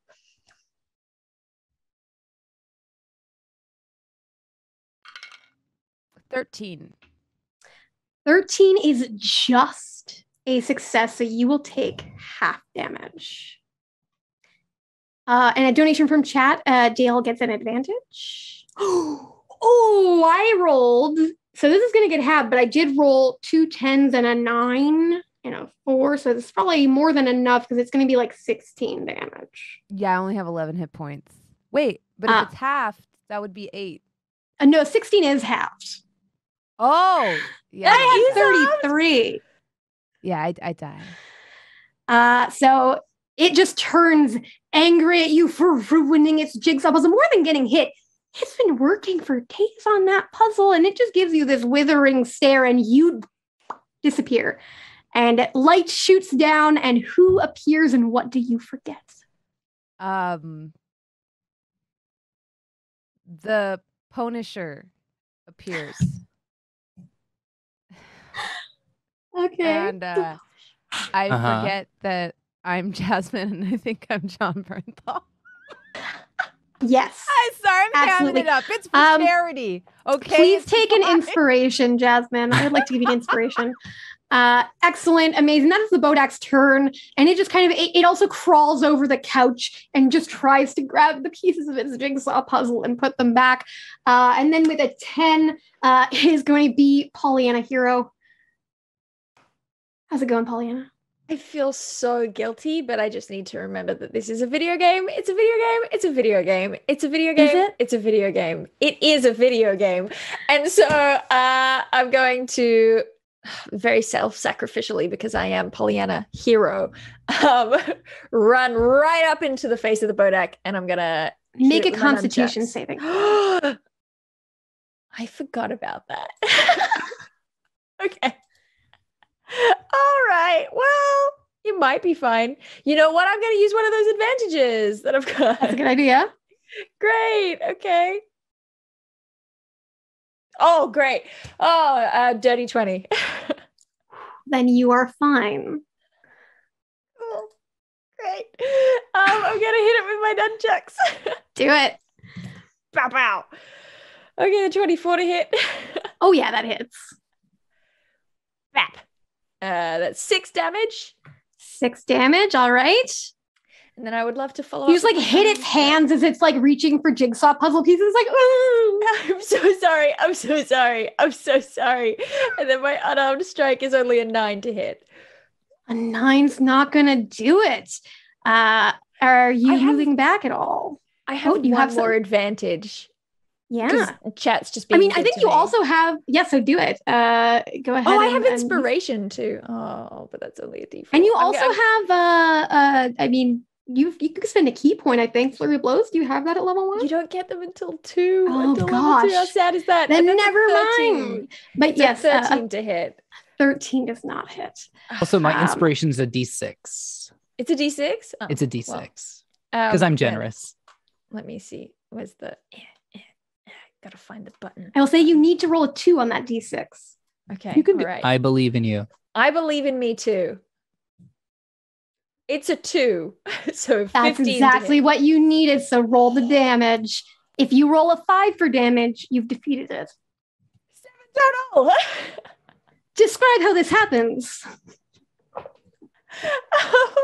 Oh, the poor thing. He's reaching for the puzzle pieces, and I'm like, whap! And then he's reaching for the puzzle pieces. I'm like, whap! And then I'm just looking to slap his hand away from the puzzle pieces, but at some point, as I pull my arm back, the end of the nunchuck accidentally goes back and hits him in the head. It's totally unintentional. Just kind of knocks it back, and it doesn't seem like it's dead. It just seems like it's knocked out. And the exit sign lights up, and just kind of flashes, just letting you all know that there's nothing else to find here, so you should move along. And you do. We should move along. Oh my gosh. Yes, I the have volume no quietly more weeps. inside voice. Pink Horse Lady loud. This is a studio. Let me move back a little. Amazing. Dale, can you go ahead and roll me a d4 as you get back to the map page? Oh boy.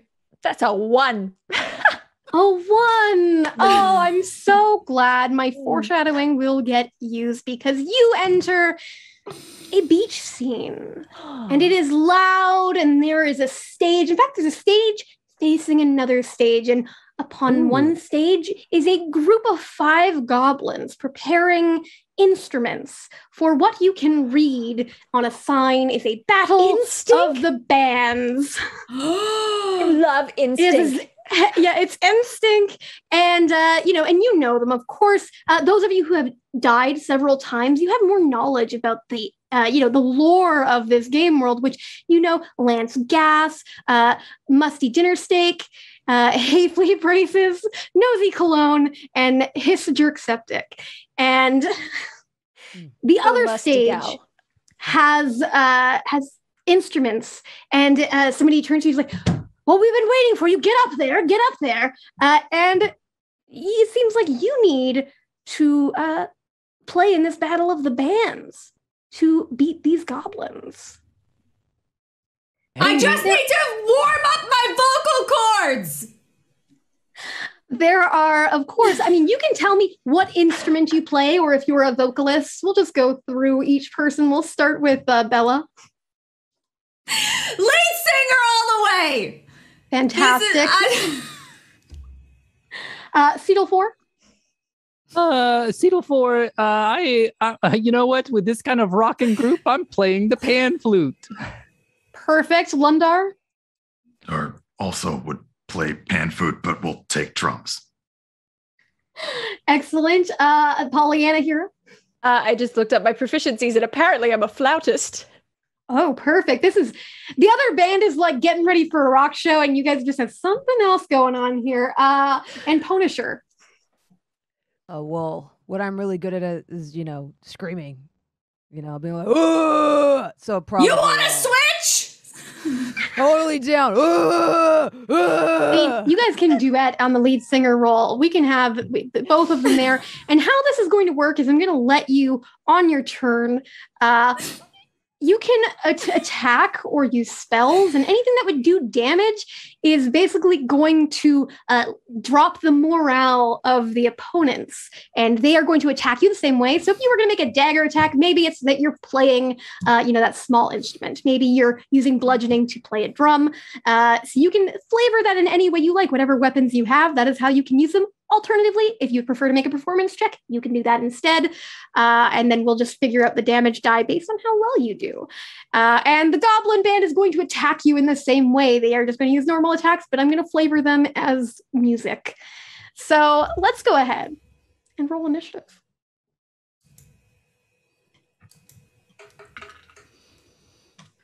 $16.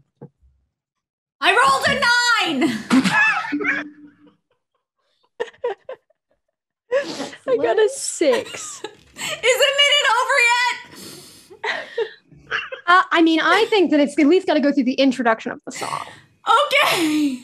After the first round, I think the minute will be up from the Bodek. 21. 21. Oh, that was a nat also. Oh my goodness. Brian? 13. 13. And let me just roll for my N-stink over here. Love that.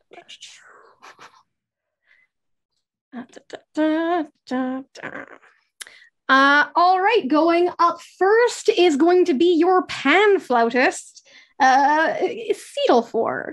How would you like to start up this show?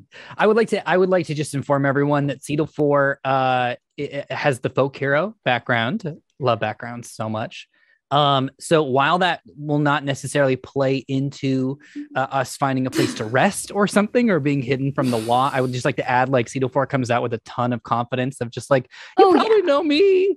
The crowd goes wild. Seedlefor! Yeah, that's right. Don't wear it out. So excited. Yeah. Did you hear that? Goblin Sync?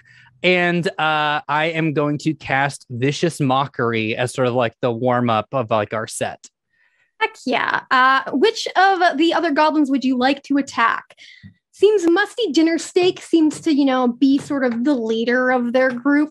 Lance Gas and Nosy Cologne also seem like they're kind of the bigger names of this group, whereas Hayfley Braces and Hysdruk Septic seem to be kind of the lower on the totem pole. Yeah, but that's okay. They'll have some great cameos as their dread. Sorry, that's a really weird reference. Let's drop that bit. I'm gonna go for the lead. Yeah. You attack Musty Dinner Steak. That's right. They got to make a Wisdom 13 save. All right, let me roll that here. Well, they don't have very great wisdom. That is, it was almost a 3, and then it rolled over to a 19. So it's going to be an 18, which I believe succeeds. Yeah, so that's that's fine. But just be warned that my crew, we don't hold back, except for what I just did. Yeah, he just like points at you, and then he does like a move. But it's a goblin, so it doesn't look as great as you would imagine what they're based on would look like. And then it is going to be, of course, Musty Dinner Steak's turn, and they point at you and do the exact same thing. Wisdom saving throw.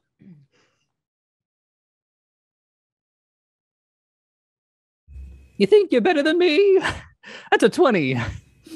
Ooh, yeah. So, and you don't even understand what's coming out of this thing's mouth. It's just like, and you think it sounds bad, but you're also like, I don't know what you said, so I don't really care. Could have been anything. And then with a 16, we're going to Punisher, one of our lead vocalists. The band is warmed up. How would you like to start off here in this battle of bands? Can I use dancing lights to give us advantage? Or like absolutely create some kind of light show? Yeah, the next person to roll can have advantage. Okay, and then I'm going to use my bonus action to give my Screamo partner, Nora, Bardic Inspo. Perfect time to form as a bard. Apparently, thank you! John Bernthal is a bard. So I love it so much. That is great. Yeah. I clap Bella on the shoulder and say, "You got this. Let's thrash." And then lights just fly out. Oh, that's so good. Then up next is going to be Lance Gas, who is a goblin, and he is going to start doing some dance moves, which is going to be an attack. He's basically just trying to get the crowd's attention away from all of you. And he's going to go ahead, I think, and he's kind of going up against this, things are falling behind me. It's fine. It's just a map. And basically going to attack Punisher, trying to take the attention away from those beautiful lights that you just set up, which is going to be, a 22 to hit. That definitely hits. I'm rolling real good. That's going to be 6 damage to you. I've got 3 left. All right, you managed to hold on, but the morale is falling a little bit as up next is one of the goblin, actually, it's, what's his name? I already forgot. Nosy Cologne is up next and is going to just do a little hype up motion for his friend over here, Musty Dinner Steak, to just get him up and going and casting an enlarge spell on Musty Dinner Steak, making him larger than life. And then it is going to be with a 13, Brian Lundar. What do you want to do with those drums? I'm so mad at that. So mad at larger than life right now. And now it won't leave my head. Thank you. Okay. Lundar looks at the drum set, and it's like a fairly, it's actually more than just your basic one. So he takes one of his javelins and actually snaps it in half over his knee and uses the pieces as if they were drumsticks. Love that. And he just starts he's testing, like he's hitting the cymbal. There's not really a rhythm to it right now. He's kind of getting used to it. But he's going to simulate this as basically a thrown attack with the javelin. Love it. Which one would you like to target? Let's see here. I guess Musty Dinner Steak. Wow, these names. Yeah, sounds good. I was like, I had to remember the name of them. Oh, geez. These are really good names, by the way. These are really good. Oh, thank you.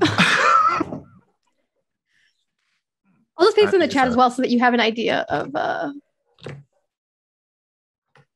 Does a 23 hit? Oh, it sure does. How do you like it? No.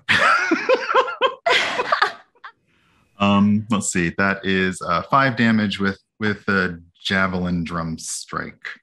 Oh, fantastic. You get this javelin drum strike and it just echoes through. And even though he's just huge right now and he's kind of getting ready, he's going up to that mic, doing a little dance moves going on. He gets there and then hears this drum going and he tries to sing into it, but he's doing kind of this really, kind of sexy whisper thing. And it doesn't come across because it's under these drums and he gets kind of and he just immediately turns around, starts to shrink, and he quits this band and he walks out. You defeated Musty Dinner Steak. And following up with that, unless you've got a bonus action or anything you'd like to do.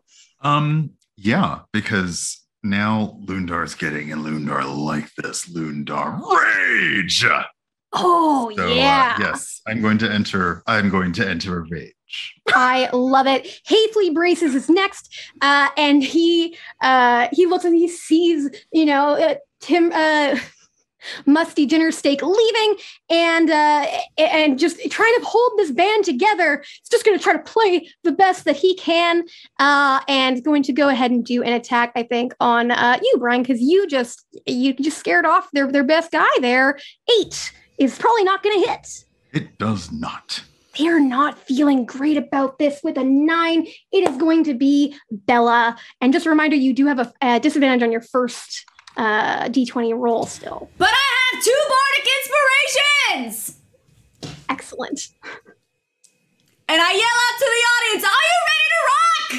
And I use my warhammer as a wicked air guitar as I jump off of the unicorn and slide down the stage. And that's how I use my attack against I don't pick any one of them. It's fine. Sure. I mean, Lance Gas is next on the list. Let's hit him. Lance Gas. Let's hit that dude, and it's going to be Wait, you said disadvantage. Hang on. 1 second. 17 with disadvantage. That definitely hits. For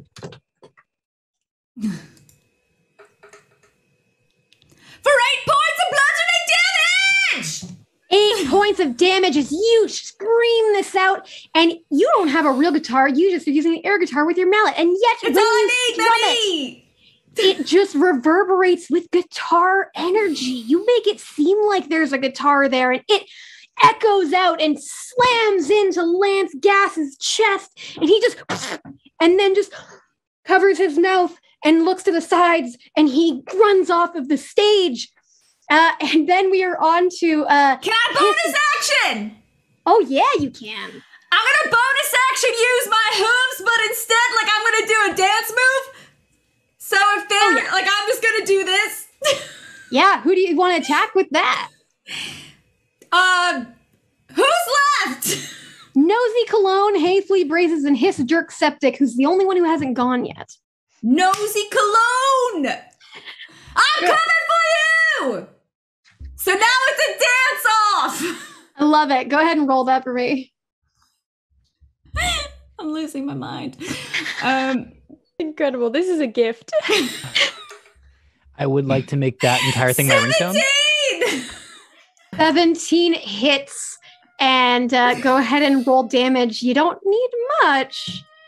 5 points of damage! And you do these dance moves, and Joey Cologne's trying to keep up with you. It's almost like, these guys are a little out of style, and they're trying to make a comeback, but they're a little older. And as soon as they kind of start trying to match your moves, they don't have the same assortment of limbs. Nosy Cologne cannot do this, and he just throws out his back, and he just kind of like lays down on the floor of the stage. And we just have Hayfley Braces and Hiss Jerk Septic left, and Hiss Jerk Septic is next, and he just looks and sees that there's only the two of them, and then they look at the crowd, and the crowd no longer cares about NSTink and are only paying attention to you, and they just take the opportunity to sort of just like Homer Simpson into a hedge, into the curtains at the back of the stage, and in the crowd parts, leaving a door in the sand, which pops open, giving you an exit from this encounter. Just come back. I love you. And as you go through, you see the board once more. And Nora, please go ahead and roll a d4 for me. 2 points! 2, so you can choose double or nothing or the Temple of Relaxation. Wait. Let me look at the... So, let's do Temple of Relaxation! Thank you and good possibly night! be terrible there. Temple of Relaxation. So you fade into a beautiful, relaxing seeming temple. Just this marble stone everywhere. These beautiful springs with fresh water. And as you enter, a very well-dressed pixie, kind of almost like in kind of butler coattails, flies up. She's like, "Oh, hello. Yes, you can speak normally here. In fact, we would prefer if you would keep your voice down here. But thank you are goodness. more than welcome to come and partake in the relaxation of the springs. And if there is anything that you need, please simply let me know. We do have a table with brunch available at any moment of the day. Brunch? Do you have any lozenges? Just like in the little... Yes, that is no problem. It snaps their fingers and gives you a lozenge. Please relax. You can stay as long as you like. Quick question. Yes, good sir. Over here. Your voice hi. is beautiful, by the way. Wow. I really Don't needed that. encourage this. I really needed that today. Listen. And you're very young looking as well. Seriously, stop it. Tell my agent. Just kidding. I'm not repped. So listen, is this going to cost us anything, or is this kind of on the house sort of situation? On the house, you are You won the Battle of the Bands. I hear you're doing quite well in this challenge. This is merely a moment for you to relax, rest your minds and your bodies. That's great. What's your name? My name is Jeffrey. Jeffrey. I turn to the rest of the party. We should probably tip at the end of this. Jeffrey's I like this. Agreed. Would this be like a short rest, a long rest? If you guys would like to relax here for a bit, you can take a short rest if you'd like. I'm eating the brunch. Splendid. I'm eating the brunch. Yeah, anybody who wants to take a short rest, go ahead and do that. Is everybody doing that? Yeah. Excellent. Once you've done that, go ahead and make a wisdom saving throw for me. Oh, great. Oh, do I still use can I use my bardic inspiration on this? Sure. Wisdom saving throw.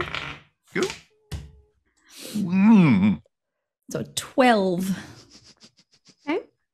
Be a 9. 5.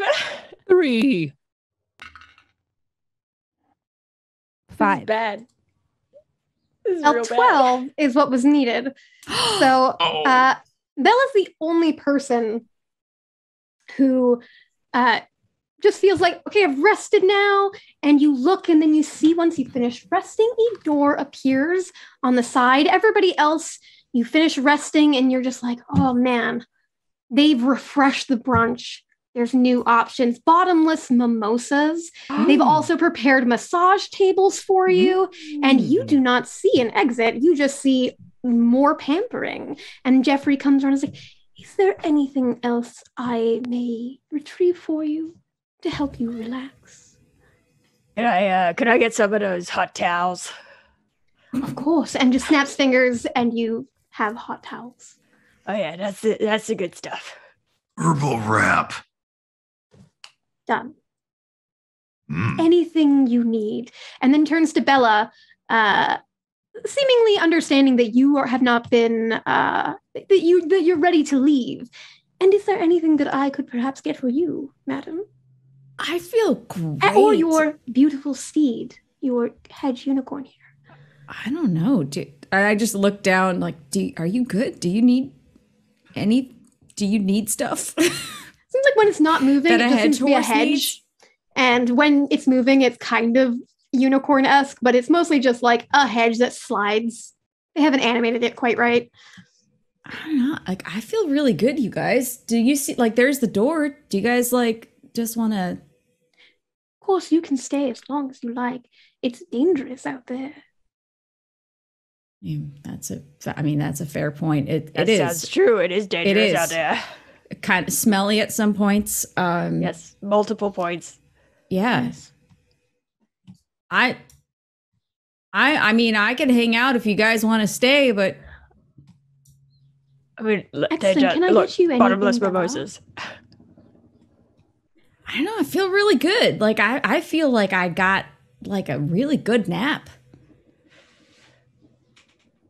Would you perhaps like a dip in the springs? There's springs? Yes, right over here. And kind of just moves and guides you over. And as you're being guided over because of wild magic surge, thank you for the donation. Pollyanna Hero just disappears for a moment. Oh, Please, what happened? take a dip in the spring. Oh, I don't really swim so much as I just sink to the bottom. Oh, that's all right. It's shallow. It's just relaxing medicinal waters. I'm just gonna dip a hoof. Yeah, you dip a hoof in, and you notice like it feels really nice at first, but because you succeeded in that wisdom saving throw, you also are able to kind of pierce through what must be some kind of illusion, because you kind of dip this hoof in, and then you notice that it seems to be more like a preservative in this spring, and you can see as you put a hoof in, attracted to your life essence, especially your intelligence, some intellect devourers begin to swim up towards you. No, I back out. You back Can out. I just like smack croissants or whatever anybody's eating out of their like hands and mouths? Like, it's a trap. It's a trap. You now can we at need the yelling everybody. voice. Don't Yeah. don't My eat the mango muffins. parfait. And as you do Admiral that, Akbar, you it's a kind of trap. you back into Pollyanna Hero, who just pops back from the astral plane. Oh man, what a because you stressful left- experience. You left that I better go space. into the spring. Sorry, yes.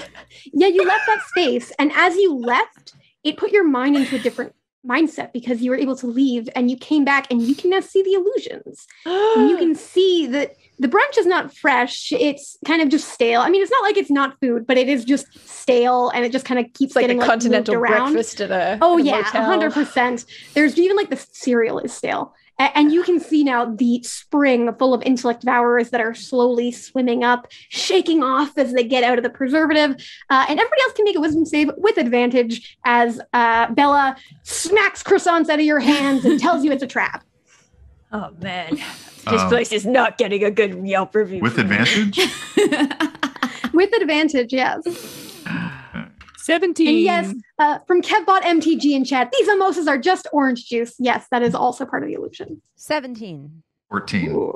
Ooh, that is a success all around. And you all now see as this horde of intellect devourers is emerging from the muck of the water. And the pixie looks frustrated, realizing that you have all succeeded against the charm effects and tries to get towards you. But intellect devourers are pretty slow. And as you all now know that this is a trap, you are able to get to the exit that you all now see. Thankfully, Bella noticed. Otherwise, this could have gone very differently. We nearly all Bella- died there. Literally, I was like, only one green person. Everybody puppies. failed. Aw. Everybody failed. Y'all were all dead. Can I tell you, not swimming was just a character choice because I'm like, she's a centaur. She ain't swimming. Oh, yeah. I love that. That's awesome. You get out and you return once more to the board of choices. And this time, looking at our time here, we're actually going to go ahead and say you rolled a 4, which brings you to the exit. And you all see as that lights up that you are this close to being carried out by John Bernthal. Oh, And you find yourselves in a cave. And there is a rock wall that looks quite climbable, and at the top of which you can see an exit. Behind you, however, You're a centaur. you hear a roar, and turn and see where you came from is no longer the way to the board, is instead a tunnel, and an owl bear is pursuing you. So now please exit pursued by owl bear. Let's roll initiative. Hey! oh. Somebody carry me out of here. we got you. Fly unicorn. Why didn't you take the Pegasus one? 17. If we get Punisher to carry us, does that count as like? Does that count? Oh, I mean, yeah. maybe that's what they were talking about. It was just that character choice. 17 for Omar. Yes, thank you. 11 for me. We're not 14. leaving you behind. Don't worry. I got a Fantastic. 2 with a natural 1. Oh, beautiful. I love Yeah. it. Jasmine?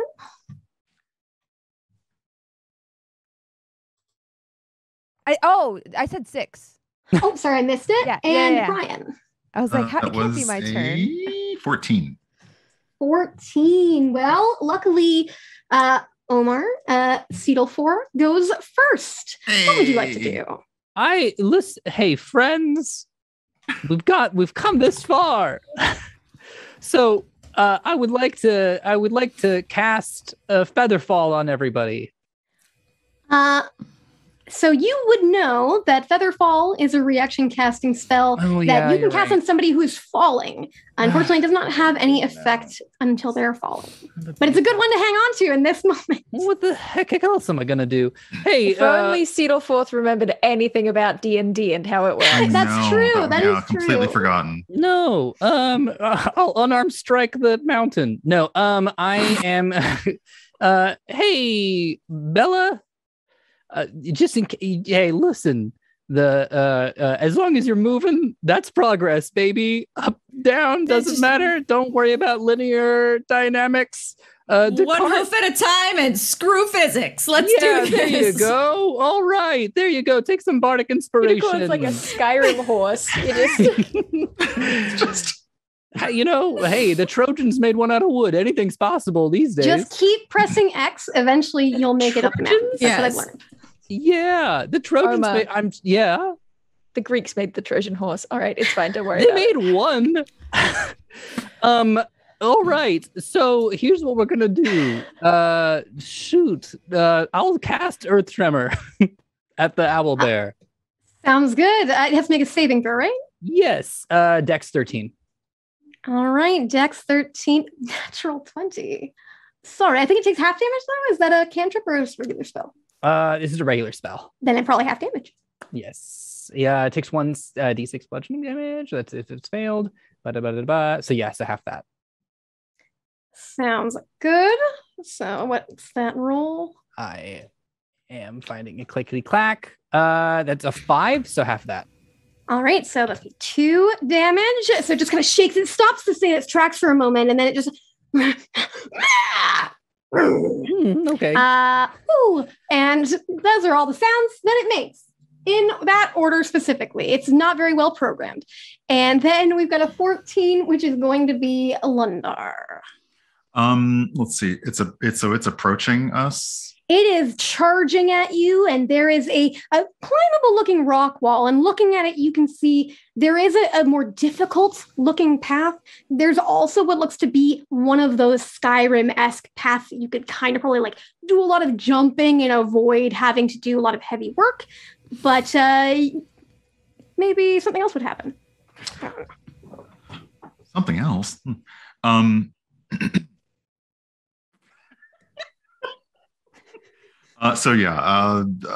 This is slowly assessing, very slowly calculating all of these factors. Actually has made Lundar angry again, and he's entering a rage, facing off against the charging owlbear, bugbear. What kind of bear? Owlbear, yeah. Owlbear. So he's kind of readying as a rage, like bring it. And hoping that everybody else behind is running past him to try and climb up the wall. Sounds good. So you're kind of readying an attack. Fabulous. 11 is next, which is going to be Bella. I'm gonna try to climb this wall. Excellent. But would you like to take the easy path or the hard path? I'm gonna go with the easy path, but can I just pew this owl bear with a guiding bolt spell on my way out? You can. Okay. Oh no. Can I use my, oh no, I should save my bardic inspiration for my other thing. I don't know if that hits, probably not gonna hit. 10 points to hit. 10 does not hit. Yeah. So you try to throw this guiding bolt, but it doesn't work. Then you turn, you see a path that you would very much have to like do rock climbing to get up. And then another path that looks like, again, just kind of like angled rocks. You could probably like glitch and clip clop across it. But as you look, you also notice some of the stones are marked with strange symbols. Can I don't know if I could do anything else on this turn, but I would like to, when I can, further inspect this. What's your what seems to be probably fine. 13. 13. You can tell that they have sort of like these like painted little symbols on them. So like one has a feather, one has like an elephant on it, one has a dragonfly on it. So they all just kind of have these different symbols. But it seems like if you're going up the easy path, it would be almost impossible not to hit one of them. Okay. And would you like to use movement? I would like to move up of this try to attempt to climb this seemingly easy, nothing in your way path. The easy path is just difficult terrain, so you do manage to climb it, but I'd like you to roll a d6 for me. Oh, goodness. Rolled So a excited. 1. A 1. Excellent. So as you are taking this easy path, you kind of step on one of these marked spots by accident, and it just kind of depresses under your hoof, and it is a feather one. And the rest of you watch as the owlbear sprouts wings, and now it will be able to fly for the rest of this encounter. What? I didn't do it. And it is the next turn, which is going to be 6, which is Jasmine Punisher. What would you like to do? I'm gonna take the road less traveled. Take Hard the tough path? terrain. All right, give me an athletics check. 16. 16, you begin climbing, and you are doing so with ease. You make it to kind of the top of the first level. There's a plateau. Now just pull yourself up on it. There's 2 levels left, but you feel confident that, you could probably move a bit further this turn with your movement. And I would let you do another athletics check, but it's a little bit harder because you're going to push yourself this turn. Mm-hmm. I'm gonna do it again and also use my bonus action to give me Bardic Inspo. Perfect. And here's a big thing is if you're a speedrunner, right? You got to push for it. So this time I have an 18. 18. Excellent. So you do manage just to get it because 18 was the DC. You managed to get to the top of the second level. There's now just 1 level between you and the exit, which is fabulous. But that is all you can do. I'm John Bernthal now, and I'm just so buff. You are so buff. Still Jasmine, I wouldn't be able to do it. And it looks amazing. Like everybody can see, just see like the muscles on your back moving. It's amazing. And then after that is the owlbear. And the owlbear charges at Lundar. So it's going to go ahead and make an attack against you since you have positioned yourself there. Let's go ahead and roll that. That's going to be a 19 to hit. That hits.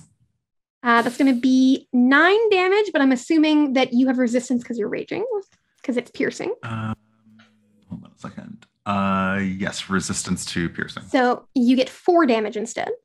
Reedy. And then it's going to hit you with its claws. Ooh. See if I actually hit. 15.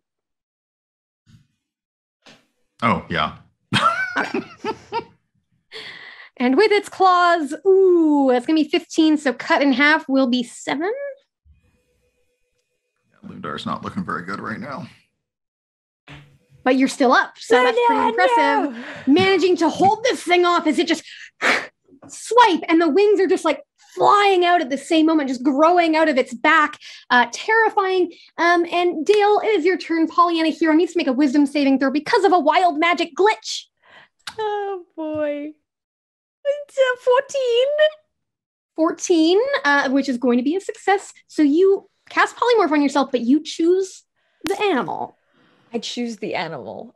Has to be CR1 or lower since you are a level 1 character. Oh, geez. CR1. Okay, give me a second. And CR1. Yeah. It's important. I gotta see the. Okay, great. I'm gonna pick. I mean, you can be something that flies. I could be something that flies, but I'm also. I have imagery in my head. Oh. I think I just want to be like a monkey. Oh, I like it. Yeah, easily enough, you turn into a monkey, and then the glitching continues as you kind of glitch your monkey suddenly. And then it glitches again, and you are a large monkey instead of a medium monkey. Almost you're King Kong style now. And now take your turn. I would love to. They don't call me Pollyanna Coward. I'm taking the difficult path. Amazing. And as a monkey, you've got climbing speed, so you can easily enough make it past the first level without any cost to you. That's just your movement. You can then go ahead and use your action to dash if you'd like to get up the second part of the path. I would love to do that. You easily get up, and I will let you make an athletics check to try, as the same I did with Jasmine, is that you can try this extra one, but it's going to be hard. I'm going to do it. Do it. You need an 18. I got a 21. Oh, I was born for this, baby. Get up to the top. And there, American Ninja Warrior style, is a big red button right in front of the exit. You don't know what it does, but it is there. What would you like to do? I'd love to press the red button.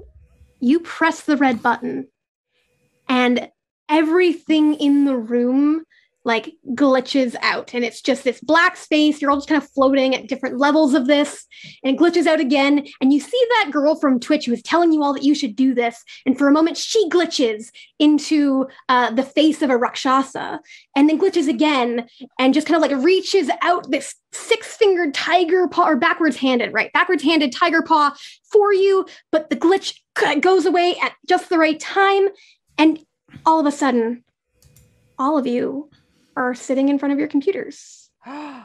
And the screen says, congratulations, you won. And there's an animation that goes across the bottom, and it shows 5 Jon Bernthals carrying your characters across the bottom of the credit screen. And there's a list of records that have been set, and your group has a blank 3-letter space at the top for first place. Speed run. And what would you like to put as your 3-letter name on this record? You hit the button, Dale, so you get to pick. My gut instinct is WTF. It's pretty good. Any other suggestions? No, I think that's Not ASS. I mean, come on. no. I was waiting. I was waiting for somebody to. I'm just happy to like my hair is still here. Your hair, After so that. you're all yourselves. Omar, your voice I'm is not normal. monkey. Oh, good. You're not a monkey. Jasmine, you're unfortunately not Jon Bernthal anymore. Aw. That's probably the saddest part of all of this. But you have succeeded, and you all receive a message in your Twitch chat saying, thank you for your donation to Jasper's Game Day and Stack Up. And that is the conclusion of our adventure today. Thank you all So much fun. much. This was an So much fun. absolute blast. You were all amazing. I could not kill Nora. You're talking about that. Nora sailed completely through this. It's that Centaur unicorn. was the right War choice. Centaur War Cleric, baby. Next It time. was amazing. It was I'm fantastic. glad I didn't die just thank one you more all. time. Thank you all for all of the donations throughout the show. I am going to get an updated number and shout it at you. But first, I just want to say Jasper's Game Day and Stack Up. Thank you so much for allowing us to share our support with you during this week of our 4th anniversary. And thank you all for tuning in. We've got more streams the rest of this week. Like tomorrow, Whose Quest Is It Anyway? No Notes, Zero Prep, Totally Random Characters. That's going to be Joe Star GMing with Daniel Radford, Amy Vorpal, Cucumber, Tara Gamble, and Gina DeVivo. It's going to be pretty incredible and hilarious. So definitely tune in for that. And then we'll have more shows on Friday as well. We are currently at $3,295 raised. Thank you so much for helping us break that goal. Help us break more goals tomorrow and help, mental health awareness and suicide prevention through the power of gaming. Let's now go ahead and say our goodbyes and tell people where to find you on the internet. We'll go opposite order this time. So Dale. I am so sad we didn't get to find out what was in the deadly, deadly hallway, but I've had a wonderful time. Thank you so much for having me. My name is Dale Kingsmill. You can find me mostly on YouTube at Monarchs Factory, where I talk about D&D and mythology stuff, but I'm also everywhere else on the internet, so just look me on up. Heck yes. Omar. Hi, I'm Omar. You can find me at Omar Najam on Twitter. On Sundays, I play a ghostwriter, which is a ghost who writes novels. So, Jasmine, some of those words I remembered about how you feel and your biases, and we'll talk after. And I think after this, you can also find me really trying my best to navigate Los Angeles because I forgot all my shortcuts. It's really bad. You couldn't forget the video game shortcuts, but you sure could forget real life applicable shortcuts. Fountain. Who knew? Yeah. Nora. Hi, everybody. I'm Nora Ibrahim. You can find me on social media as at Noralogical. You can find me Monday nights with Realmsmith playing Into the Mist. You can find me on Thursdays on D&D's channel playing Black Dice Society. You can find me on Saturdays playing Princess Jasmine on Pixel Circus. And I've got a couple of projects coming up with Glass Cannon Network, and I will be at Gen Con. Oh, and LA by Night is coming back this September. So that's it for me. Follow me on stuff and I'll have updates. Fantastic. Brian. Hi, I am Brian. I am Urban Bohemian pretty much everywhere on the internet except for TikTok, and I'm still a little bit salty about it. You can catch me on my channel streaming games and food and whatnot 3 days a week. And when we return for season 11, you can catch me on Rivals of Waterdeep over at twitch.tv/Rivals of Waterdeep. And then this weekend, I will be on a panel at FlameCon. You can hop onto their website and get free tickets. And it's going to be about character creation, diversity, and seeing yourself in gaming and games. Amazing. Jasmine. Hi, hello. I'm Jasmine Bular, also known as That Bronze Girl on Twitch and on Twitter, and maybe some TikTok as well. Yeah, on Tuesday nights at 6 p.m. Pacific Standard Time, I DM a D&D game called Shikar with some of my wonderful people. Josephine, some of my most wonderful people. That sentence didn't make sense. Josephine McAdams, Xander John Array, Gabe James Games, and Lord Balvin. And it's a game inspired by some of my heritage. So if you're interested in Indian mythology and stuff like that, check it out. And yeah, that's me. That's fabulous. Thank you all so much for joining me. I've been Millie Doucette. You can follow me on Twitter at MillieDM, and I am the community manager here at D&D Beyond. So you can also just stick around here. I'll be back on the streams on Friday to do another dev update for you all in the afternoon. Thank you all so much for joining us for this wonderful anniversary week. This was an absolute delight. So it good. was amazing. So fun. Oh my So much God. fun. I hope I get to play with you all again. You've just been fantastic. And thank you all for tuning in. You'll be able to catch this up on YouTube sometime tomorrow as well. You know, you'll be able to catch all the other shows that we're streaming this week. So just keep an eye on our schedule and on our Twitter, Instagram, Facebook for all of the updates. And we will see you tomorrow. And remember, you are not a critical fail. Have a good one, everybody. It's D&D.